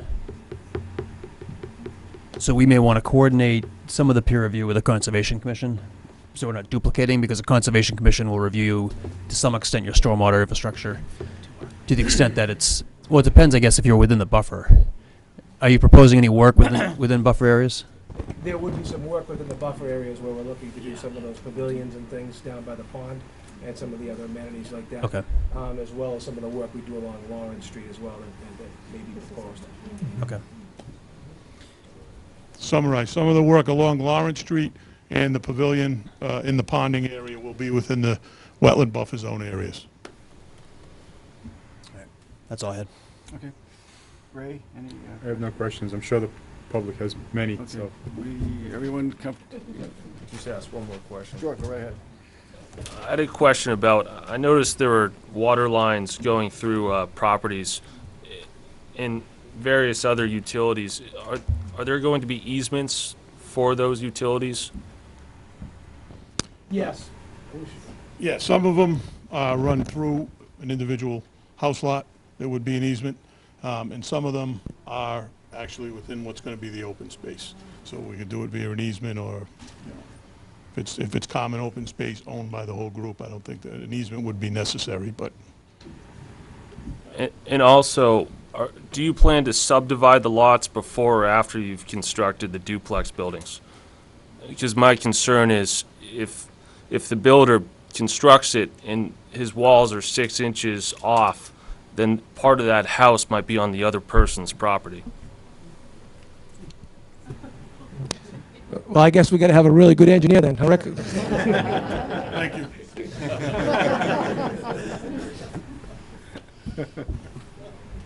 Any comment, Rick? I said thank you. No, it's certainly a concern. We know where you're coming from, but. All right. Good question. Okay. So for the time being, I think we're all set. Now, in terms of the protocol, I know there are a lot of folks that want to ask a lot of questions. Please address your question to the chair, not to the individual applicant presenting, and I'll direct whomever should answer your question. So it's not going to be a dialogue between you and the applicant or any of his team here tonight. Ask your question to the chair, and then I'll ask whomever on the team to answer the question. Please identify yourself before you ask your question. Lady in the back, please. Okay, and we need to have microphones. Whenever you ask a question, you do need to have a microphone. Thank you. And please state your name and address. Peggy Bedard, 28 Lawrence Street. My question is, the rest of the land that's not developed now, is that developable later on? Tom, do you want to take that? Thank you. There is potentially developable land that's out there in that 140 acres. That's not our intent to develop it.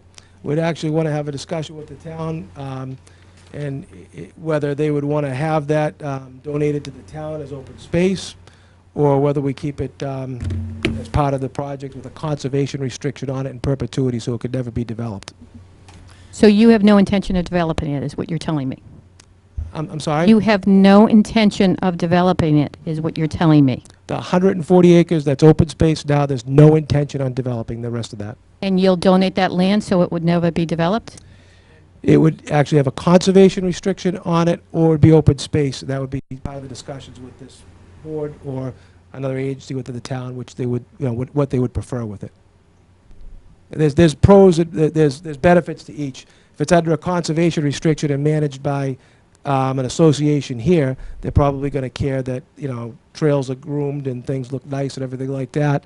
Oftentimes, when a piece of open space, especially this sizable, is donated to the town, there's just not enough energy and resources to take care of it and everything. So can I just get a yes or a no? Developed or not developed? And I don't mean to be rude, but the other stuff doesn't matter to me. The 140 acres, the intent is not to ever develop that and put protective easements on it so that it cannot be developed. Thank you. Can I ask a follow-up on that? Yes. Dan? Can I ask a follow-up, Tom, on that question? Because one of the issues that has been raised is that this is within a Zone 2. And because you're in a Zone 2, there's a cap on how much wastewater you can discharge in the aggregate on the property. And I'm assuming that you need some of that 140 acres to use towards this cap of 440 gallons per day per acre. Is that right, or? You are correct with that. They're actually, besides being a conservation restriction potentially on the property, we would need a nitrogen restriction on it, so that would further reduce any probability of any development in the future as well, because that land would be allocated towards the nitrogen loading for this property. Okay, and do you guys happen to have a map that shows the Zone 2 boundaries so we have an understanding of which well is this associated with? Is there any? Do you have a map that shows the location of the well? I do not have a map that shows the location of the well, but it is a town of Franklin well, and I believe it encapsulates the entire property. Okay. We can certainly get. We can look at that later. That's fine. Okay. Yes, sir. Yeah, I have a couple of questions. You're going to need a microphone.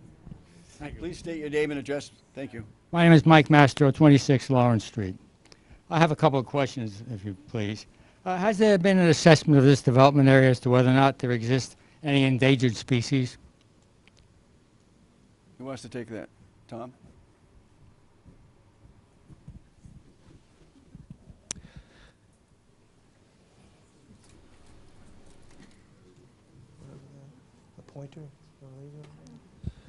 To answer your question, yes, we did have discussions with Natural Heritage. They've been out on the site, they've walked it, and actually they've deemed it that there is no endangered species on the site, or it's not an endangered species habitat. Down in the very beginning here, there's a little section here that overlaps from across the street. Natural Heritage has been out there, and they're actually looking to update their maps, and that would probably be excluded from that as well. We do have a filing with them. Okay. Do you have a no-take determination from Mass Wildlife on that? We actually we have a filing going into them with that as a no-take. But do you have the no-take from them at this point, or are you waiting? We don't have it from them at this point. Okay. But we do have emails back and forth that it's not an endangered species habitat. Okay. Also, are there any wetlands in the development area, and is any of this wetlands going to be filled in? There's no wetlands to be filled in. Okay. And next, has an environmental impact study been conducted and an environmental impact statement been generated and given to the Army Corps of Engineers? It's not necessary. There's no wetland filling or anything with them. Am I wrong with that, Wetlands, Rick? and Army Corps, an impact study to see what happens to this development. Is it going to affect the environment? After all the people around this development are on septic. And when you build a development, it impacts the land, changes water tables and stuff that can impact all of their septic systems. Well, the wells, they said they're supposed to bring in water. They could also affect your wells, but Typically, Army Corps of Engineer filings are when large wetland fillings are being proposed, and we're not proposing any. So and no, you, we're not. You haven't done any impact study. Not with the Army Corps of Engineers, no. Well, have you done an environmental impact study? We've done an impact study with respect to the stormwater that's being proposed, and the peer review engineers for the town will be looking at that. And will an impact study been done for the pond before and after development to see if it's been affected? We haven't proposed to do any studies on the pond. That's all I have for now. Anyone else? Next question. Yes, sir. You with the cap on?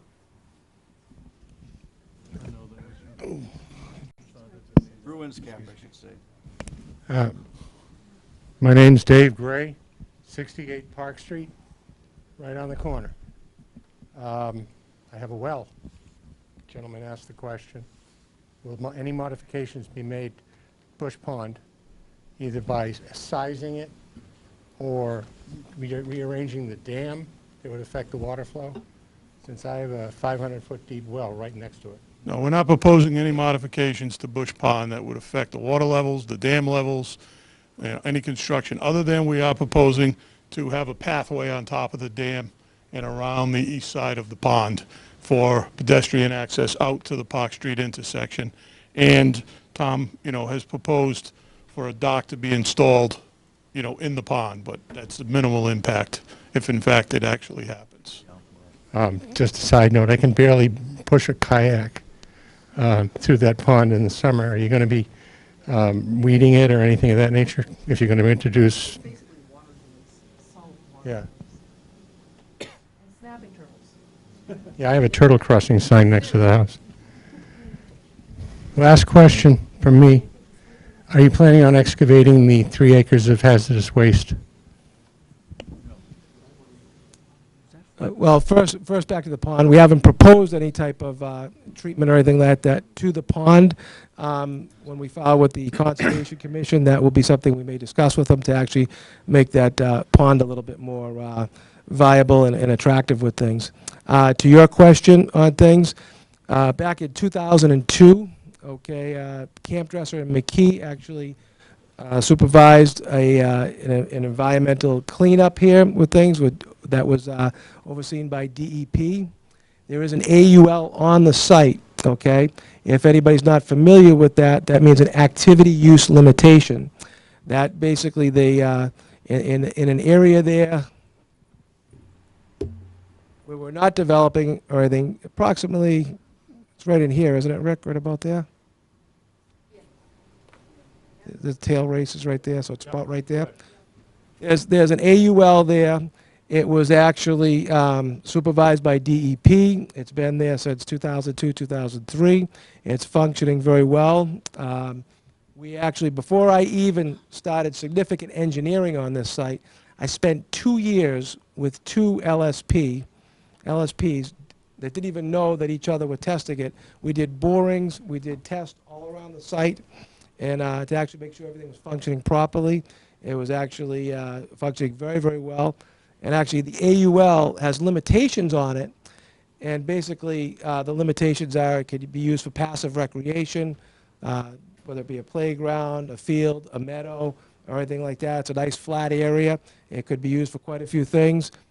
Basically, the limitation is that you couldn't be built on, you couldn't excavate out with putting anything in there, whether it be a foundation or a footing or anything like that. You could not penetrate the surface because they don't want it disturbed. Can you give a history of what's there? What's the source of the pollution? What was the history of the site? Buckley and Mann was a textile industry for over 100 years, and actually what I'm told is actually in that site and everything is some components and some of the debris from when the mills were taken down. So there was a factory at one point on this property? There was a mill on that property with multiple buildings. You'd actually see the foundations when we do the site walk. Okay. But that's been, like I said, that's been supervised by DEP, and it's been deemed more than properly closed, and it's actually been deemed safe with everything and protected with the AUL. That was higher property or just where the buildings were? So like where you're building? Hey, could you please, if you're going to ask a question, you need to have a microphone and identify yourself, please. Thank you. Sorry, I was just trying to follow up. Carrie? Yeah, go ahead. Hi, good evening. Carrie Gillis, I live in 7 Eagle Drive. I was just curious, when you said they did cleanup, was it of the entire property? So do we know that where you're building, there isn't hazardous waste that was dumped from a mill way back when? Thank you. Great question. As a matter of fact, it was all the disturbed property that Buckley and Mann actually built on, or their operations were on, was supervising the cleanup for DEP. And actually, that wasn't good enough for me. I actually went and did my own borings and testings by licensed site professionals to make sure that it was properly done too. So there's 3 layers of protection here that we wanted to make sure of. Are there contaminants in the groundwater or the soils or both? There's no contaminants in the groundwater or soils that are there currently on the site. Well, there must be something left on the site, or else they wouldn't have an AUL. Not that's going to be developed.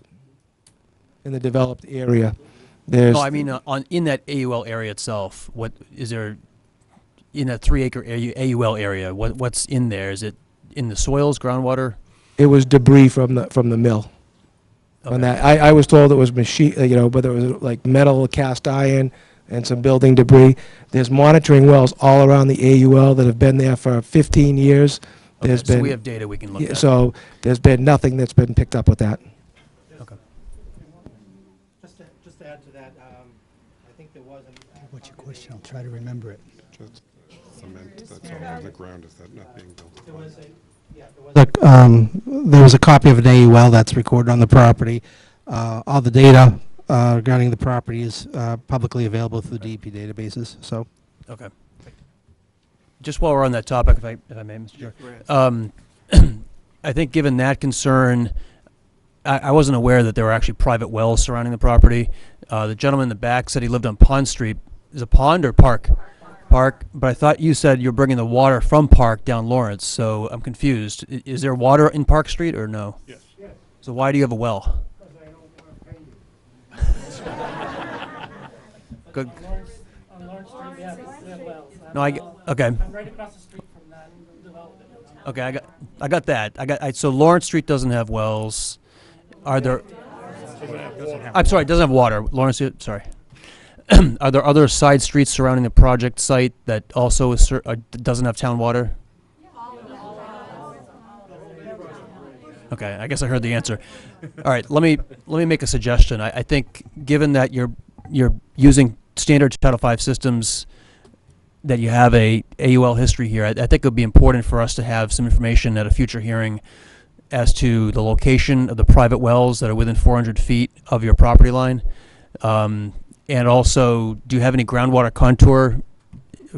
flow direction maps, any groundwater contour maps you can share with us? Perhaps some historic data that's already out there, so we understand where water is moving. I think for a future hearing, we'd probably want to see that information and understand what potential impacts might arise from the project on wells, and the pond, for that matter.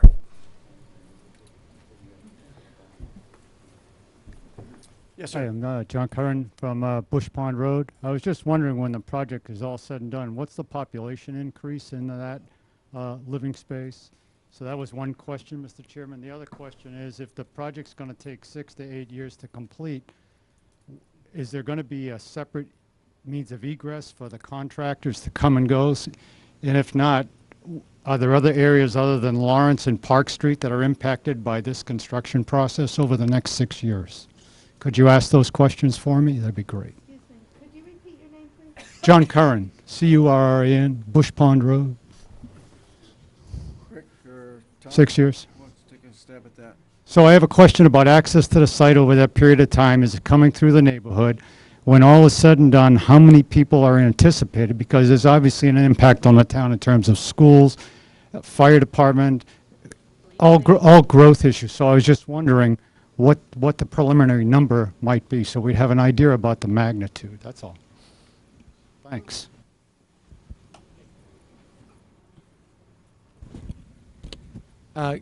Good questions with that. There is some information as far as school-age children in the information that was submitted to the board here tonight with things. I don't have that number right off the top of my head with things, but we can look at a little bit more population-wise.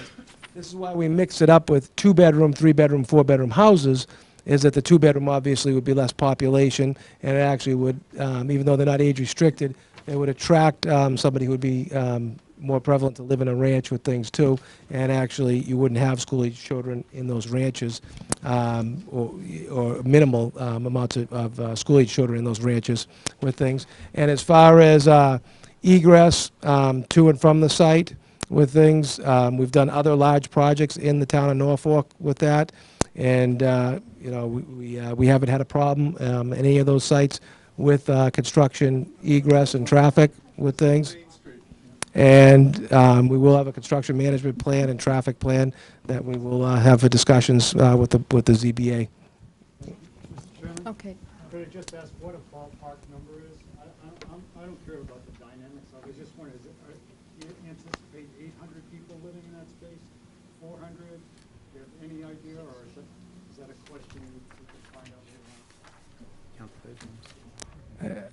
I'd be lying if I gave you an answer. I really would be on that. You know, you got 2-bedroom, 3-bedroom, 4-bedroom houses. There's some information that we can get together and get back to the board on that. So if you have 200 units, it must be, okay, that's fine. I don't know the answer either, but somebody's going to need that answer for planning going forward. I'm just interested what it might be. How do you figure that out, Ray? Could I just go back? The applicant's going to provide the answer. I think that's what he's said, so we'll have to wait All till right. another They'll- meeting. Sir, they'll work on that number. Okay. Yep, we'll work on that. We don't have that tonight. Yes, sir. Yeah. Hi, Debbie Carr. Could I just go back? Debbie Carr from Bush Pond ahead. Road. Can you Could I just go? please? Debbie Carr from Bush Pond Road. Okay. Could I just go back one question? On Buckley and Mann, on the site, he mentioned the chemical spill. Buckley and Mann did dump a lot of chemicals. We fought that to have it all cleaned up. They had to clean up Bush Pond. The water was contaminated. The land was contaminated. The state did cap it. If he moves any of that soil, I don't care what he thinks he saw, but you can't move that. The state capped it. So that whole section where Buckley and Mann's building is and all that area, that should not be moved. None of that soil should be moved. So that's my concern. That was one of my major concerns. So that they should really double check that soil. I would suggest that our peer reviewer. So take I'd like look to at see a report on that. well, and see what that says and report back to us on that. We're going to have a professional peer review individual look into this for us. That's a great question, and we'll dive into that. Thank you. Hi, I'm John Godin from 34 Lawrence Street. I have very small children, and these roads are very narrow, and I'm concerned about traffic. Is there any plan for sidewalks or road widening or anything that's going to take into consideration the families that are here and that are worried about their kids getting hit by trucks and cars?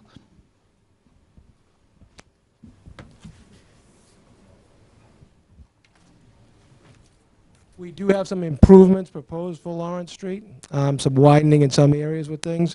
But at this time, we're not proposing any sidewalks to go down Lawrence Street with that. We do have sidewalks within the neighborhood, and actually the trail network system that brings you around the pond, that somebody could walk around and not have to cross the bridge that goes over there as well.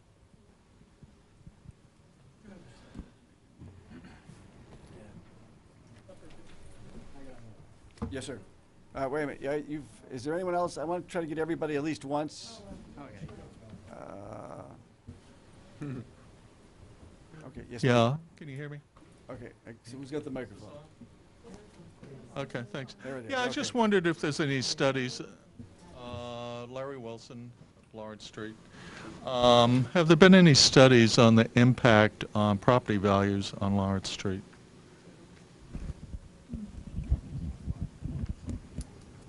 Thank you. No, there's been no studies on impact of property values with anything. Are there any historical studies on 40B sites like this in terms of their impact on the neighborhood, that just over time? Ed Marchand. MIT did do a study on taking a look at several 40B projects to see what impact those projects might have had on market values in adjacent neighborhoods.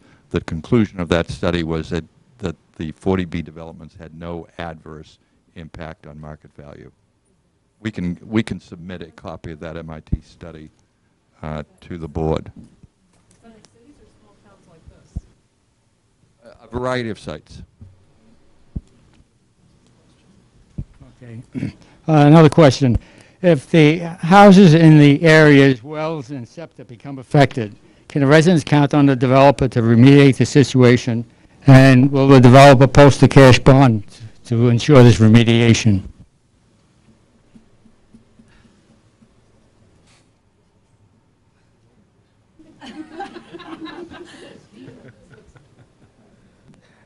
I mean, if the shingles on your roof fail, should I cover that too? I mean, I just don't know what to, I don't know how to answer this on things. Wells, waters fail and, things like that happen. I think the best way that we approach this is what Attorney Hill recommended with that is we show the groundwater flow, we show that we're not impacting it, and we put that down in the data so that the board and its consultants can review it.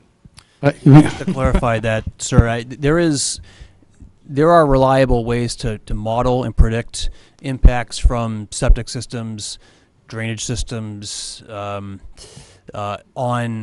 abutting wells. There's a science to it, and actually with a project this size, they actually would have to do some of that work anyway as part of their Title V permit application to the Board of Health. But I think that's something this board would probably want to review as well, given the size and impact of the project.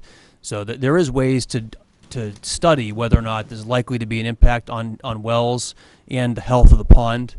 But the question of whether or not, and that's of course not perfect science. So that's right. We will be talking about potential ways to condition an approval, if it's going to be approved, on monitoring wells and what the plan B would be if in fact there was a degradation of an abutter well as a result of the project. That's a typical condition in a 40B permit where there is a situation like we have here today. And the residents can count on this as a condition of approval, if it is approved. I think I just said that as long as I'm the I want to clarify it. Yeah, We all know. that's This something that would we be a would. condition of, will be a condition of approval if it's approved. Okay, I don't think the board's going to tell you tonight that there will be a condition. What I'm saying to you is that these are conditions that we've built in the past, and it's something we're going to look at. Okay, you've been very patient. Go ahead. Yeah, I just have a question. I live There you go. on Park Street. Janet, on Park Street. Is there a button? No, it's on. Okay. Janet Curran, on Park Street. I just have a question. Is there another development in Norfolk that has that many properties and homes that only have two ways of getting in and out of there? In one rural road? Ray, you want to answer that? I wouldn't know. I wouldn't know what development has only two ways. We just had a development just down the street, Fox Run. Yeah. It's not going to make too much of a difference because that microphone speaks to that. I'll just speak up. Okay. Fox Run is a development that's probably of comparable size. They have basically two entrances to get in there. So, yeah. It's got about that many units as well? Yeah, about the same. If As you look at apartment buildings as well? As Norfolk, you've got about that. Okay, all right. I'm just thinking of fire department, Yeah, school that's what I can buses. think of off the top of my head, and Can you tell us where Fox Run is? off of Park Street. That's the Pulte development off of Park and Maple Street. So if you head towards Rentham, take a right towards Rentham, and it's on the left-hand side. They also go, one goes off Maple and one goes off Park, the entrances. It's this, So yeah. It's a very different design. This is dumping onto one street, that's a very different design. I'm just making a point, that's all I'm doing. It was a question, that was my answer, sorry. I know, and I just had a rebuttal, that's all. Thank you. Yes, ma'am. The microphone's right there. Let's keep going. Thank you. Yep, several questions. Wondering what, I'm sorry, Margaret Cahaley, Cranberry Meadow, and the land that is capped, I know they spoke of an intention to donate back to the town to do a well. Is that included in what they're hoping to donate back to the town? Or is this going to be part of the community that people will be paying their community fee for? Are they retaining that in the neighborhood? That area just off to the right where he said the cap is? That was my first question. I don't know. Tom, you want to take a stab at that?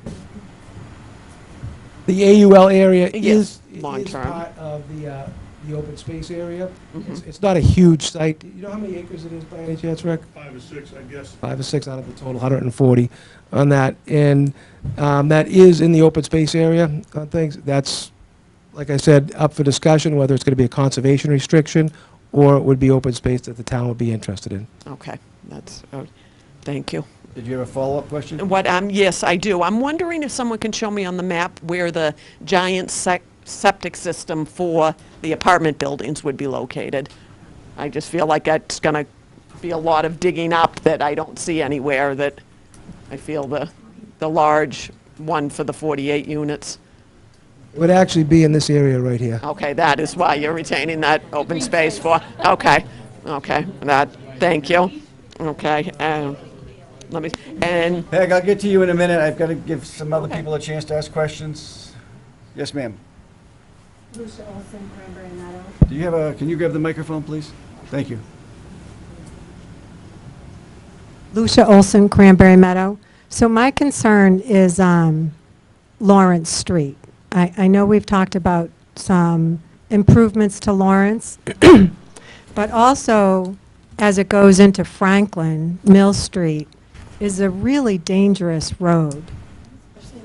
Extremely. It's too narrow, it's very windy, and a lot of, you know, a larger population is going to make it a lot worse. So I don't know if there's anything that can be done to alleviate that, is my question.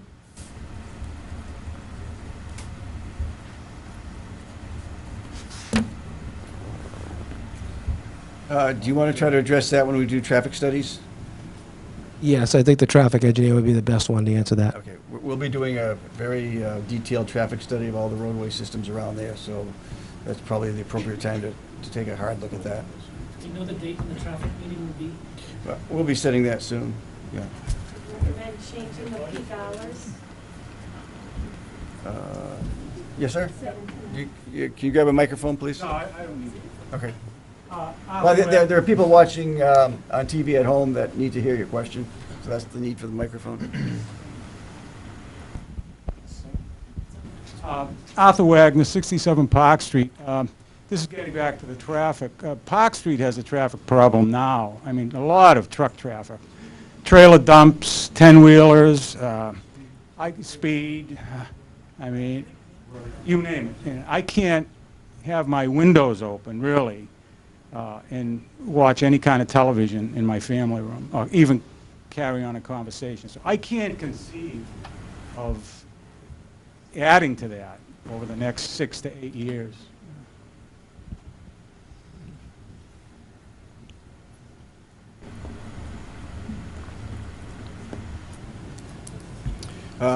Again, I think we'll be drilling down very hard in traffic study. Yep. William Gross, I'm 21 Essex. Probably imagine you're really talking about education and resources and infrastructure. Just a recommendation, I'm part of the strategic planning board for the school. I imagine that's a separate study, but I'm just curious, in the meantime, have we engaged in the Norfolk school system at any level, particularly over an 8-year, study? I just came from my son's event there last week. Parents are sitting on the floor in HOD right now. And so very concerned about the quality of our schools and very concerned about the current infrastructure of our school system. A lot of us moved to this neighborhood, this town, because of the quality of education. My second quick question, it's getting back to economic study. I wonder if there's been any studies, economic studies, if we have another 2008 and we're looking at 6 to 8 years of projects and we're clearing a bunch of land, is there an abandonment of the properties or the abandonment of the project? What's the contingent plan around that? I think it's something we really need to consider. I've been in projects before where another builder comes in and builds a home that's not of the quality that's been described today, and I just think it's something we need to really think about. I'm sure it's going to be part of the study, but the economic study being, new to the neighborhood. I'm very concerned about the property values, the education, and all those sort of things. So more of a statement. I don't think it needs to be addressed right away, but I'd like to get on record if I could. Thank you. Peg, did you want to ask another question? I know if I don't let you, I'll hear about it later. You're welcome. So the three questions I have... Bedard. Peg Bedard, sorry about that. Three questions is, where does the beginning phase start? Is it the Commons? Is that where it starts?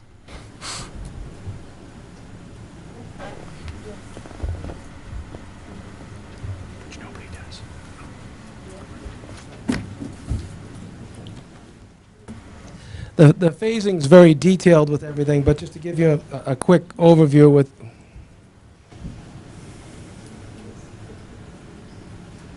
we're actually looking to make this loop road through here, like this. That would be like the first phase. And then actually, we do those houses. The second phase, we do like 1/2 of this area, extend up through here, and then we'd actually do this whole loop. So what we're trying to do as we go into the project is always have a loop that actually has through traffic for that. So that's basically the initial start of the phases there, and then we work our way out to the rear of the property. The documents on the website do not state it. Could you The excuse me, phasing if you have plan a is question, not you gotta- on the- Can you identify who you are, please? You pass the Can I mic? ask my first, can I ask my questions? I, Just two hang more, on. Mike, as well. Go ahead. The other question is, oh, God. Are you, come on, I'm not the only one that this happens to. Are you developing both sides of Lawrence Street? Are you doing improvements on both sides? Because when I pull out of my driveway, I cannot pull out of my driveway safely. And where one of your entrances is going to be tremendously impactful to my driveway. I'm taking that personally. So are you developing both sides of Lawrence Street? Are you making improvements on both sides so I can get out of my driveway safely? Both sides. Well, actually, I'd be curious to see where you're located, what entrance in this area and things.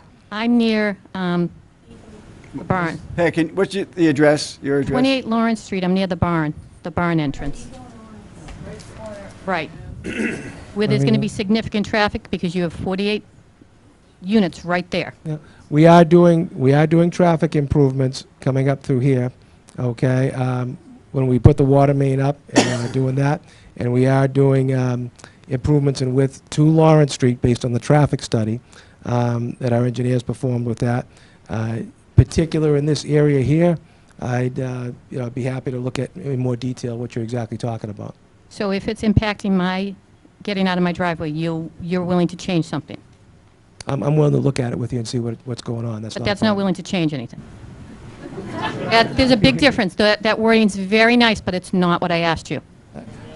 I'm more than happy to look at that site and with the engineers and see what's going on there. Okay.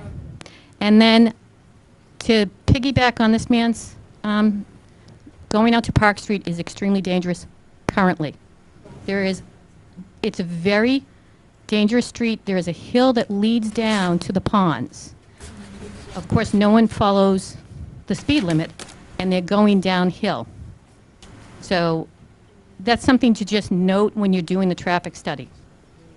Keep that very strongly in mind. You might want to drive there, and you might want to observe that there's a policeman that oftentimes tickets people down that area.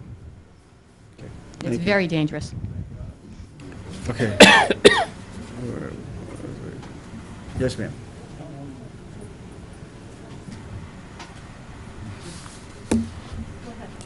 Karen McCabe, 26 Lawrence Street. I have a questions on the first comment on your previous about your build. What's currently on the website is said that it's just one entrance, which is across, which is the entrance into the Commons. Nope, which is across the street from, if people know the area, Brett's Farm driveway, which is a blind turn, which is what Peg has issues coming out of her driveway due to the blind turn. And my question is on the apartments, if they aren't rented, who's responsible for renting them? And what happens, what is the time frame before they go to Section 8, like other apartment buildings that you've built?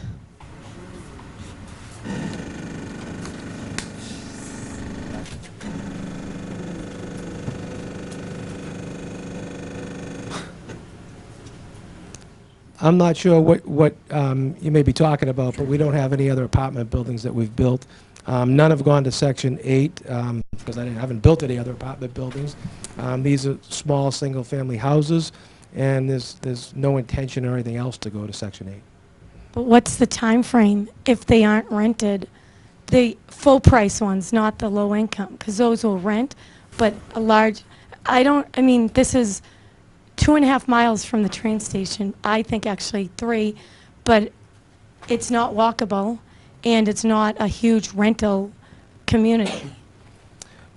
Great questions on things, and Ed wants to chime in here in a second. But one of the nice things about doing single houses or duplexes like this is that we build them as the market demands.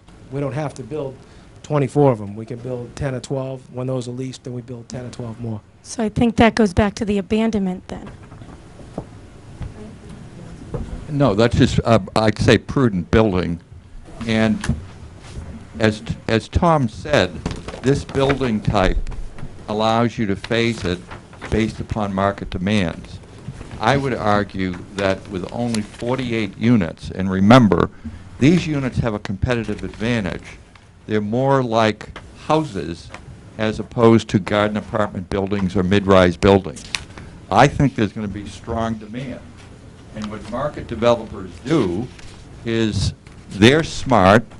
If there are issues with renting, they will adjust the prices. Normally, that's the reason units don't rent, because this will be a quality development. So I'm normally very conservative about rental markets. I'm not concerned about the likelihood that there will be demand for 75% of these units, which will be the market rate units. And again, if there are concerns, you do one side, fill it, then you do the other side. Question in the back? Yes, sir. Real fast, I just want to get on record. Tom does not have any experience in the apartment business, building apartments, which would concern me, because we'd like to think that our builder is going to have experience, particularly in a town that doesn't have apartment complexes. So, if I think that's an important qualification. The second point is, I, for one, don't agree with this gentleman here. I'm not so sure people would want to buy houses near apartments, quite honest with you. So I'm not so sure, the fact that there's an apartment complex in the middle, there's going to be an attractiveness to the homes that go around the apartment. There's no way of determining that because there's no data to suggest that. So we could find ourselves in a situation where property values are in a decline, and we do have a lot of vacant apartments and houses, and this abandonment issue is very concerning. This lady right here, I'm going to, yes, if you can hand it, Tom, to the lady right in back of you, and then we'll go to you. Thank you. Hi, Catherine Lowndes. I live on Stanhope Drive. What's the impact of this development on the town water system? Our neighborhood has one of these 40Bs coming up, and we have town water already, but this is a lot of houses to add to the town water system where we already have problems with water. So what has there been a study on what the impact will be on our water system?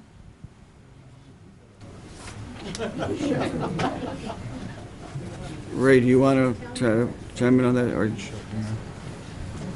Actually, the ZBA is one step ahead of you. They have their water consultant was emailed today by Amy, and the town's hiring a water consultant to analyze the whole project. All of the projects that are going on?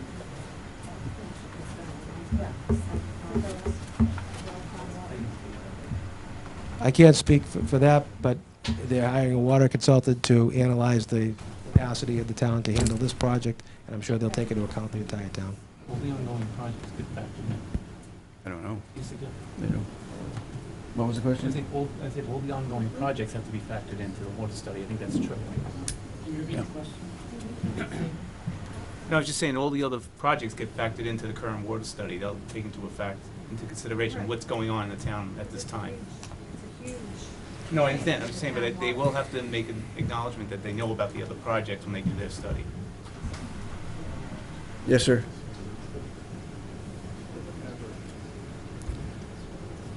Bob Lowndes, Stanhope Drive. A question was asked earlier about the possible impact on the value of houses, and the answer that was given was a little misleading. Would it be possible to get a copy of the MIT report? And the reason I asked for that is the statement was made there was no average increase. That's a very misleading answer, and the MIT study probably covered all sizes of neighborhoods and so on. And I'd like to see what the impact would be on more towns appropriate to the size of Norfolk. That's question one. And question two is, if in fact the value of houses went down, what recourse do the citizens have against the town, the developer, or anybody else? Just to clarify, I did say we would submit a copy of the MIT study to the ZBA, and I said, and maybe it wasn't clear, that the conclusion of that study was that there was no adverse impact, not average impact. Just so everyone knows, any materials that are submitted to the town, we will put those on the town website so that you can take a look at them. Okay. Yes, sir. Mike Cronenberger of Bart's Farm Road. Is the pond's part of your property, right? And you said it had a dam. Have any phase ones been done on that dam recently to see how deficient it is against state regulations? And if it has any deficiencies as part of your development, you said you were going to build a path across the top. Will you improve the dam up to current regulations? The pond that's there is part of the property. There is a dam there. It is functioning, but to answer your question, we have not done any engineering on that.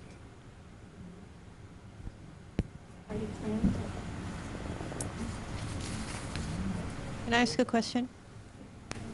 Are you stretching, or is your hand up, sir? Just, okay. All right. Yes, ma'am. Hi, I'm Rosie McQuillan on Bush Pond Road. I've been a resident of Norfolk for over 33 years. And what I have found in this town is we tend to be reactive, not proactive. And it concerns me, first of all, that some of you elected officials have not walked the site, and that concerns me. The other thing that concerns me is, have we thought about this project in a lesser scope? People have brought up some wonderful points about the schools, the police department, the fire department. So I appreciate all the work that the developer has put into this, but the fact is, he's going to put these 196 units, and he's done. And we're stuck with the rest of making the infrastructure in this town support.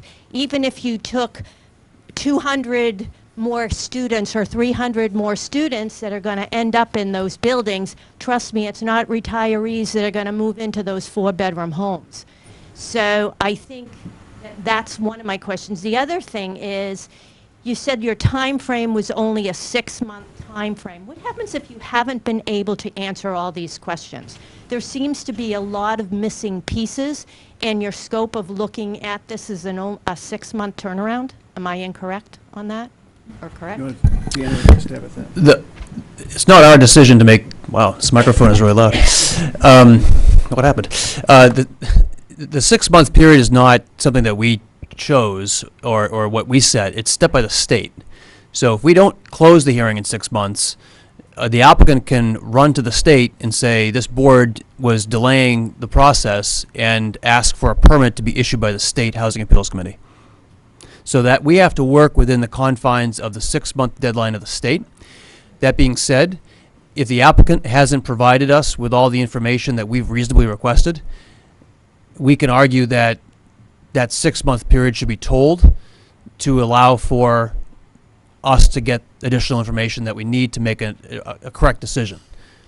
So it's my anticipation that we're going to work diligently to get all the information that this board needs to make an intelligent decision within 6 months.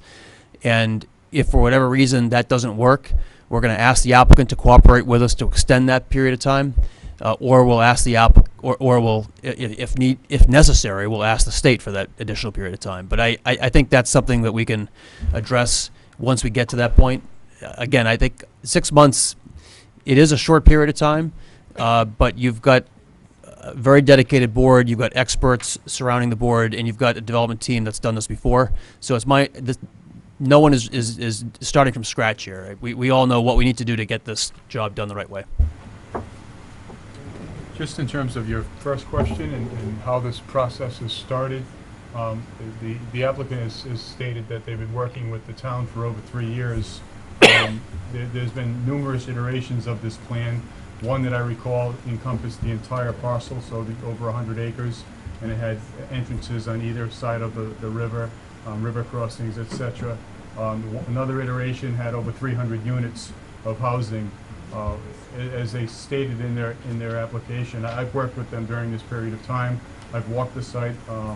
Your town board of selectmen members have also walked this site. The administrators walked the site. This application now is before the zoning board. The zoning board is quasi-judicial. They don't get the benefit of what staff does. They have to take the application as it comes tonight. And now they're going to start their review of this application and make their decisions, have their questions answered, and hopefully come to some conclusion. Let me see. Yes, sir. You just indicated that this process has been going on for 3 years in terms of interaction with the board and the building. There has been no interaction between the board and this builder, none whatsoever, until tonight. What I did say was the builder has had conversations with the town staff, not with the board. I think I saw a video of a meeting that was at this one. Is this the first time you've gotten any input from the neighborhood on this project? Formally, yes. Informally, no.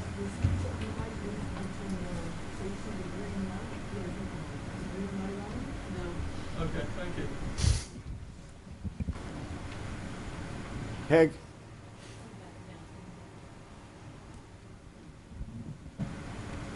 Two questions. One is, why is the commons in the front versus the back? Because if you're trying to sell high-end housing, it seems to me to drive through the affordable housing would be less desirable. And two, I'm not sure where a second entrance would be able to be sustained because there's a river and then there's a railroad tracks. Are you entering into Franklin if you get a second entrance? Because I think a second entrance would be desirable. Exit. No, they're both on Lawrence Street. I'm talking about it would be desirable to have a second entrance and exit on another outlet.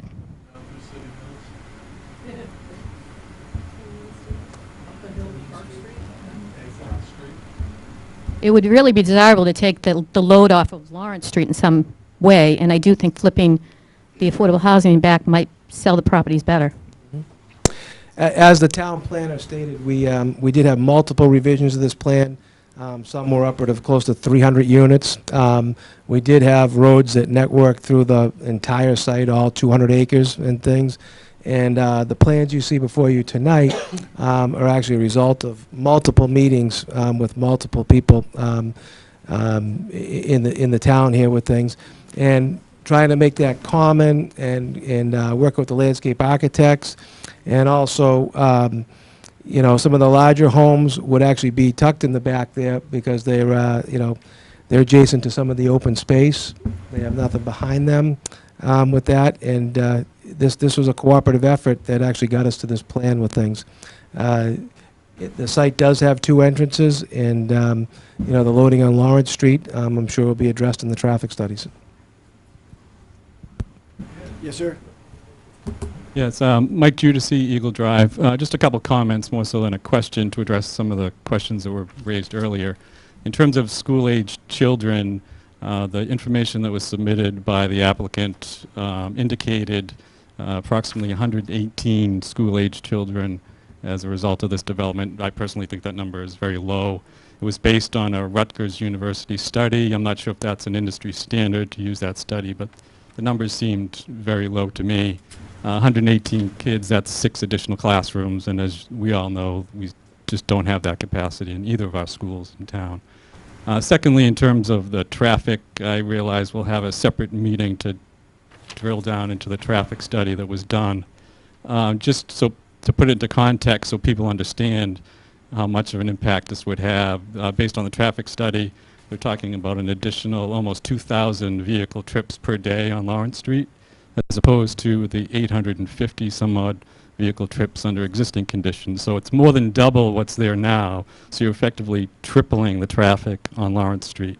That's on an average day. The peak hour is an additional 194 vehicle trips per hour during the peak afternoon period. So just imagine another 200 cars between 5 and 7 o'clock on Lawrence Street.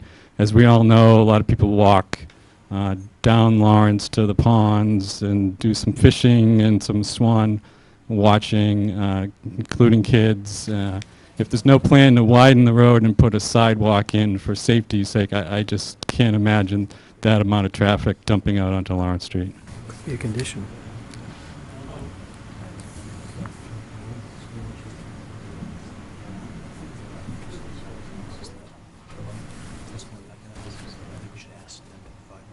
Fiscal impact analysis on what, the budding properties? No,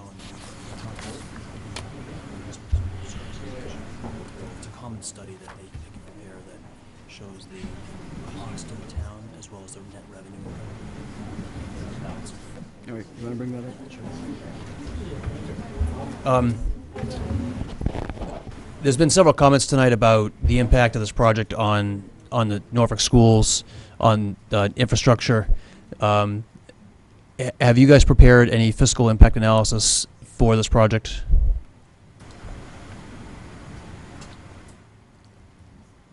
There was a report submitted for school-age children that was part of this. Right.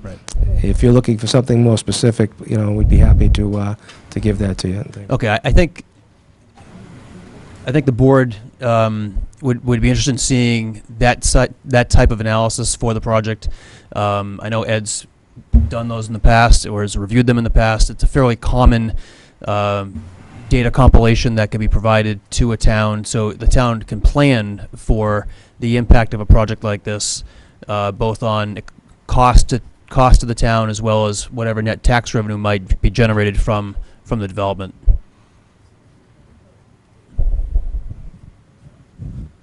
I mean, we'll take a look at that, but that's not a requirement under 40B to provide a full fiscal impact. And as you know, school impacts aren't a matter of subject to the comprehensive permit process and review. We did provide data. We have looked at some preliminary school data generated by the town itself, and with respect to elementary school children, I think the highest number of children in the elementary schools was around 1,200 back in 2002. Currently, the school enrollment, based on the latest data that I've seen, there may be more up-to-date data, there are about 839 students in the local schools. And in terms of King Philip, we've, again, just preliminary data. It looks like it's trending flat in terms of enrollment. There have been some dips, there have been some valleys. But that's the data we have on school children generation. And as you know, Dan, that's not a matter that's the subject of 40B jurisdiction. Well, I think, I think there's some gray area there. I understand your comment that the board cannot perhaps deny a project based upon impacts on infrastructure, and I appreciate that comment, but I think as part of the general planning review of a project, I think it's reasonable for the board to understand the fiscal impact of a project on the municipality, particularly for a large project like this. I wouldn't suggest this for a 30-unit project, but for a project of close to 200 units, particularly where there's going to be a fair amount of families moving in, that is going to have an impact, and it will generate tax revenue. So I think it's important for the town to understand, and for the board to understand, where that balance is. Not so much, well, it could be both for its decision-making in this process, but also for planning going forward if it approves this project. We'll take a look at it. Maybe we could look at a limited scope, but I don't think it's a gray area, but we could talk about that later. Thank you. Yes, ma'am. I just have a point. When you're doing the traffic study, to do it for the community of Norfolk, the morning peak hours was 7 to 9. The morning peak hours, you should look at the train schedule. I live on Lawrence Street, and I know all my neighbors that commute, and they're on or in Boston by 7 a.m. So, and you'll see in the current traffic study for 2015 that it's obvious that it says at least 7 times in the study that it's a commuter town, but the peak hours are not conducive to the train schedule because it starts at 7, which you can ask anyone in here. Everyone's already gone by 7, and it ends at 6, which the train doesn't get into this train station to just after 6 if you leave work around 5 o'clock to take a 5:15 train out of Boston. So you need to look at the train schedule to see peak hours because that's how people commute into Boston, to get true peak hours. First train is at 6 to 10 a.m. So you need to look at what Norfolk peak hours are, not Boston peak hours, because it takes. Okay. Thank you, that's a good point, and Right. they took notes on that. Yeah. I would agree with you. Let's, and then I have a go ahead. question on the water. How are you bringing water over the bridge? Because that was the direction from Park Street over the bridge. I assume over the bridge. I don't know.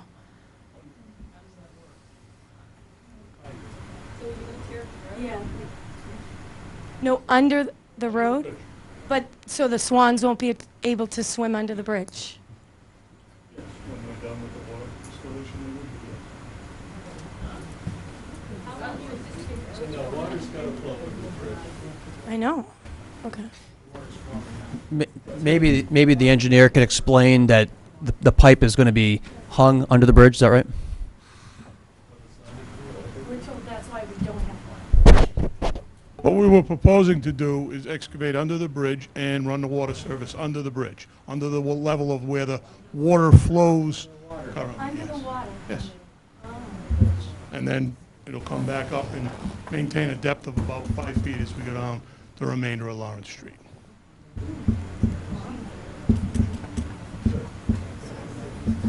Yes, sir. Can you grab a microphone for me, please?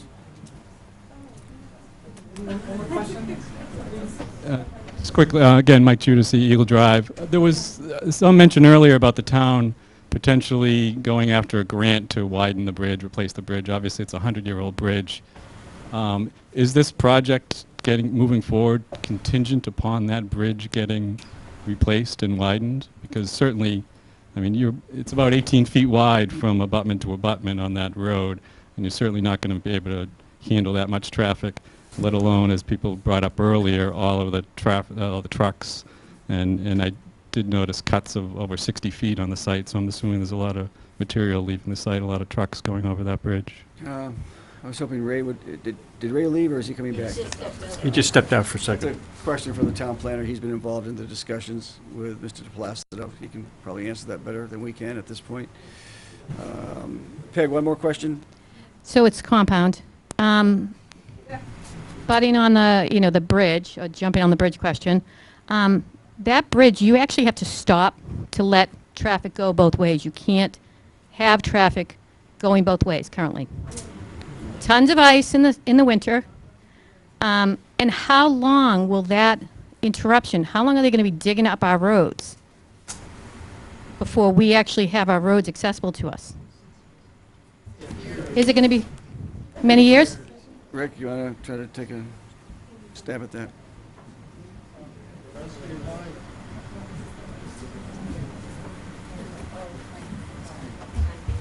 I would estimate the water main installation to be a 3 to 4 week project to get it from Park Street up to the end of Lawrence Street, stubs going off of Lawrence Street. How will the buses get to us? We'll have to have a traffic plan in place that they'll be able to do that. I mean, we're not going to have an open trench for 3 weeks. We're going to have to backfill at the end of the night and make it so that it's passable. Any plan to widen the bridge going to be the same size as it is right now? But at this point, no. And potholes were huge issue. There's no addressing that either, right? We are looking at, after the water main installation, to basically repave from around the proposed driveway to the bridge area, the entire road. What's that? So where it doesn't matter, the upper part where the hill is where the, Where the potholes are? the potholes are much further up and more towards where the second entrance are. Oh, well, the water main installation is, there'll be some paving done for the patch of the water main. We're going to pave edge to edge in this area is what we're proposing. Okay, 20 feet, 21 feet in width, what exists currently. A trench patch will be made up the remainder of the road, 3, 4, 5 feet in width, where the water main is being proposed. Okay, yes, sir. Rick, can you hand the mic to that gentleman, please? Thank you. Again, the concern, Lawrence Street, our neighborhood around Brett's Farm Road and on Lawrence Street, we have two ways of getting out. One is to Park Street, one is through Mill Street to Franklin. If they're blocking up one road, that's the road to the fire department, that's the road to the schools. How are we going to be able to get through there during that construction? Because if we only have one way out through Franklin, that's a long way for fire department to go if they have to get through. Sure. So this is a fairly standard issue for most big projects like this, not just 40B projects, but any major construction project. And a condition of the permit will almost certainly be the requirement for the applicant to prepare a construction management plan, which will be approved by the town Department of Public Works and anybody else that needs to weigh in to manage this construction period so that school buses, public safety vehicles, et cetera, can continue operating up and down that road and serve the neighbors. That's a very standard process, and the applicant knows they need to comply with that. If I can add this, there is a lane closure plan that is also submitted as part of, routinely submitted as part of these construction plans. So that would be part of this construction project. So we would know exactly how they're going to close the lane, exactly how that's going to work, cones, etc., to make that passable for regular traffic. Take into account the width of the fire trucks, the width of the school buses? It takes into account every safety measure possible, yeah. Ray, while you were out, there was a question about the bridge and its narrowness. Is there any discussion in the town or with the applicant in terms of mitigation for improving the width of the bridge? Yes, we have talked about that. I'm not sure why we haven't had a discussion at this point with the applicant about what's going to happen with that bridge, but as far as I know, that bridge does need to be widened at some point, and I don't know whether it's going to be happening with this project or without this project. I know Bob McGee does have some plans and has done some work recently to shore up the bridge, but I was under the impression that it needed to get replaced. So it may be a part of this project, is what you're saying? Yes. Or it could be a part of this project. I think it may be. Okay. Have you pursued any state grants, like the, isn't there a state grant program for infrastructure that's associated with affordable housing? I think that's in the mix, and that's why we don't have a definitive answer at this point.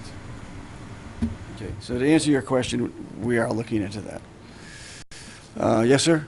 I was just wondering what you're using for an estimated construction timetable, number of months of construction that you're using now as part of your planning process, from start of work to estimated completion. I think that question was already answered, and I don't know if you want to just jump in on that, Tom.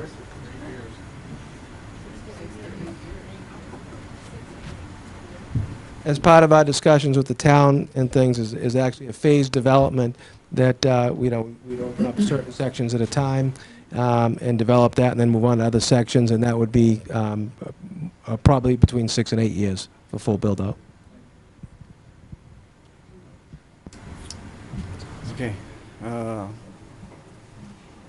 Two more questions? We'll do two more questions. Just tonight. one more quick follow-up, Ray, and I asked the question on the bridge. So there's been a grant application submitted, or would be, by the town for the bridge replacement? I don't know that the grant application has been submitted. There has been talk about replacing that bridge. That would be the DPW director who would make that application, not myself. Okay, so is the presumption then that that would be a town project, that the town would pay for that? And if in fact they don't get the grant, is that something the applicant would be responsible for? in That order would make to- some sense, yeah, certainly. And as part of that, it's not just the bridge, it's the actual sort of causeway itself, as Oh, yeah. you will, running, the whole thing would have to be widened, which Widened, obviously sidewalks, gets you et into the cetera. ponds on both sides, a lot of wetland impact, so Yes. there's a lot associated with that work. There's quite a bit of information that needs to be gathered and decisions made. Okay, I'm gonna have one more question. Thank you. Mine is a question on 40B. My understanding is 40B should be developed within a person with sustainable that could walk to a train station, which ours is unwalkable, even if you add sidewalks. If also, it's also near stores. We are not near stores. We're not near anything. So, just a question to you about 40B. Isn't that one of the major, is that it's bringing people that can't afford so they can walk to things and sustain themselves. You can't sustain yourself in Norfolk. You need to go outside. Or in our area. You cannot. I mean, so the 40B question on that piece of it. Okay, so there's no requirement that a 40B project has to be smart growth or transit-oriented. The state has adopted a preference that 40B projects be transit-oriented or otherwise smart growth projects that are near retail centers, near transportation choices. You know, if it was up to me, I'd say every 40B should be. I think we all agree with that. But the state has not adopted that as a mandate or a requirement. So we are in a position where we have to review any application that comes in, whether it's transit-oriented or not. And it's a very good point that this is not, and that's something that this board will consider as part of its review. Specifically, are there adequate parking spaces? Because people can't walk to a train station. So those kind of questions are fair game and will be part of this process. Okay, we've got several more months, so, you'll have plenty of time to ask questions, and I'm sure you'll think of more tonight when you go home. And so we'd like to continue the dialogue with the community at every meeting that we have, so please keep the questions coming. Next, yes. Sorry, go ahead. Mr. Chairman. In terms of this process, I understand that we may decide to take a look at different types of issues based on the hearing date and sort of put together a schedule. But also, as peer review information comes in, we'd like the board to consider allowing our engineers to speak directly with the board's peer review engineers to, I think, more efficiently come to solutions. And we've done that in a lot of other projects as well, and I know Attorney Hill's been involved with projects where that has become effective. So we'd like the board to consider that. And then basically how it would work would be having our consultants, the consultants meet with one another and then provide a summary of those discussions to the board at the follow-up hearing. So we'd like to consider that as a process item as well. Yeah, that's standard operating procedure for us. Okay. Yeah, yeah, you're welcome. Okay, our next meeting, what do you suggest in terms of peer review, where do you want to start? Traffic, engineering? At the same time, I mean, I would get the peer review underway. Both of those. All right. For July 5th. For July 5th meeting, yes. 7th. I think for the July 5th meeting, I think you could get a traffic peer review response by then. I think you could probably get an initial site civil response. It's almost a month. Okay, so civil engineering? I just propose that the traffic meeting not be held on July 5th. It's a big holiday travel week, so a lot of town people may not be around. Just a request. Yeah, we can accommodate that request. You want to do site, civil engineering, and what else? Stormwater? If I might suggest, Mr. Chairman, that Yep. civil site and stormwater maybe would be Yeah, that's a... what I just said, Yeah. yeah. Site, civil, and stormwater, that's what I just said to Dan. Yeah, that makes sense. Okay, so we'll do peer review for site, civil, and stormwater. at the July 5th meeting. We're going to do a peer review for the site, civil, and stormwater. Yeah, that's going to be Can we keep it down, please? July 5th. And the peer review will be on the site, civil engineering, and the stormwater. We'll be sitting there in just a moment. And then, Mike, would the 8th of August be traffic? And then 8th of, actually, the second of August. 2nd of August will be traffic study. 2nd of August will be traffic study. Mike, can you just repeat that so everybody can hear it, please? Okay, so at the next public hearing for this project, the peer review will be on two topics, stormwater and site civil engineering. On 8/12, we'll be doing a traffic peer review. 8/2? Excuse me, 8/2.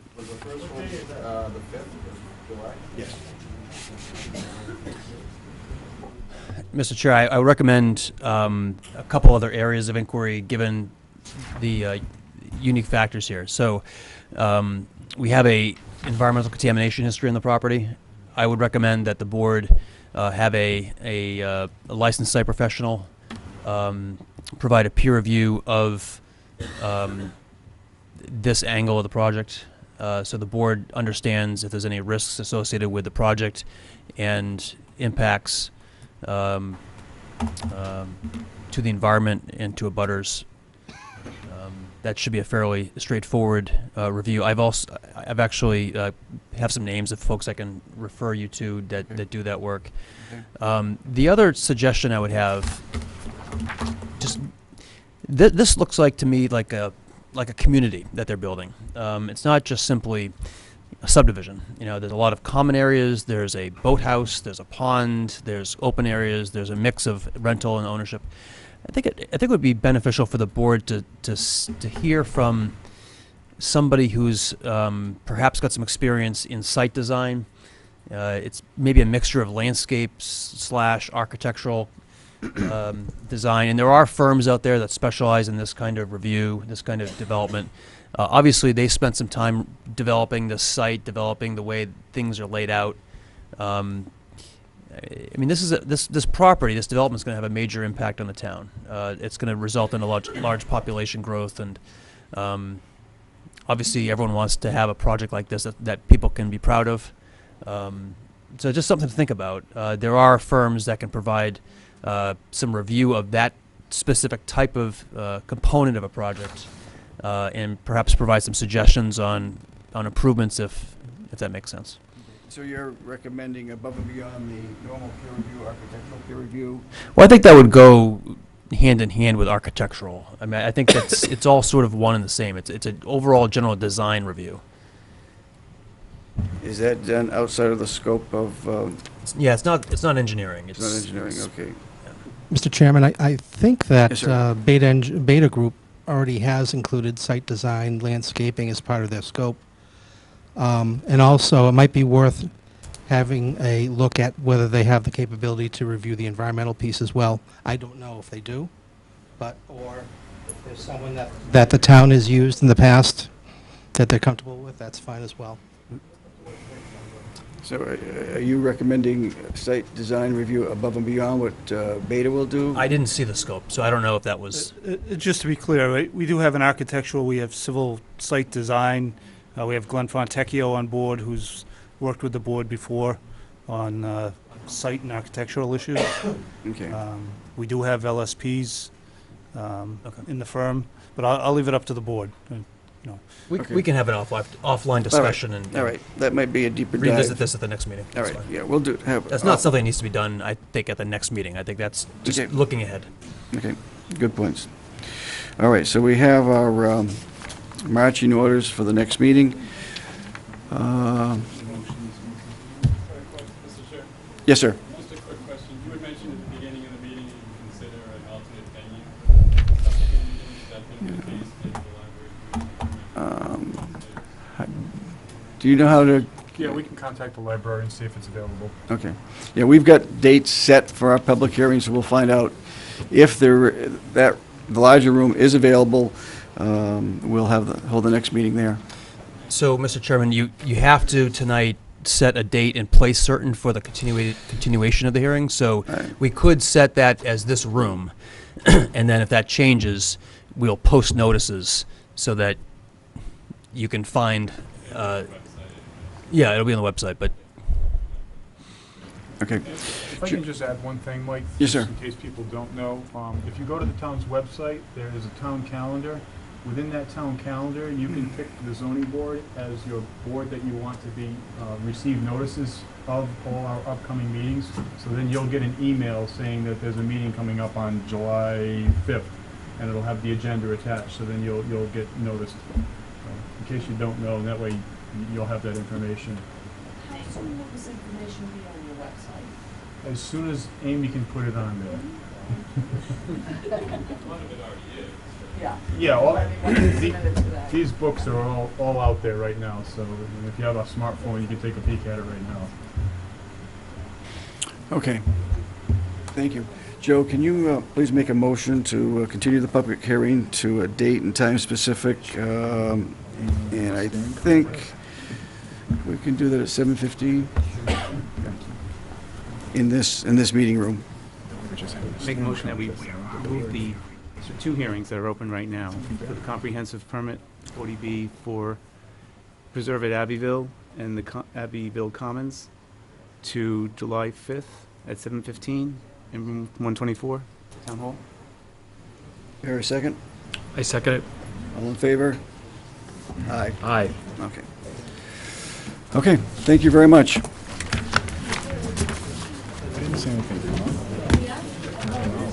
No, I know, but see, you now have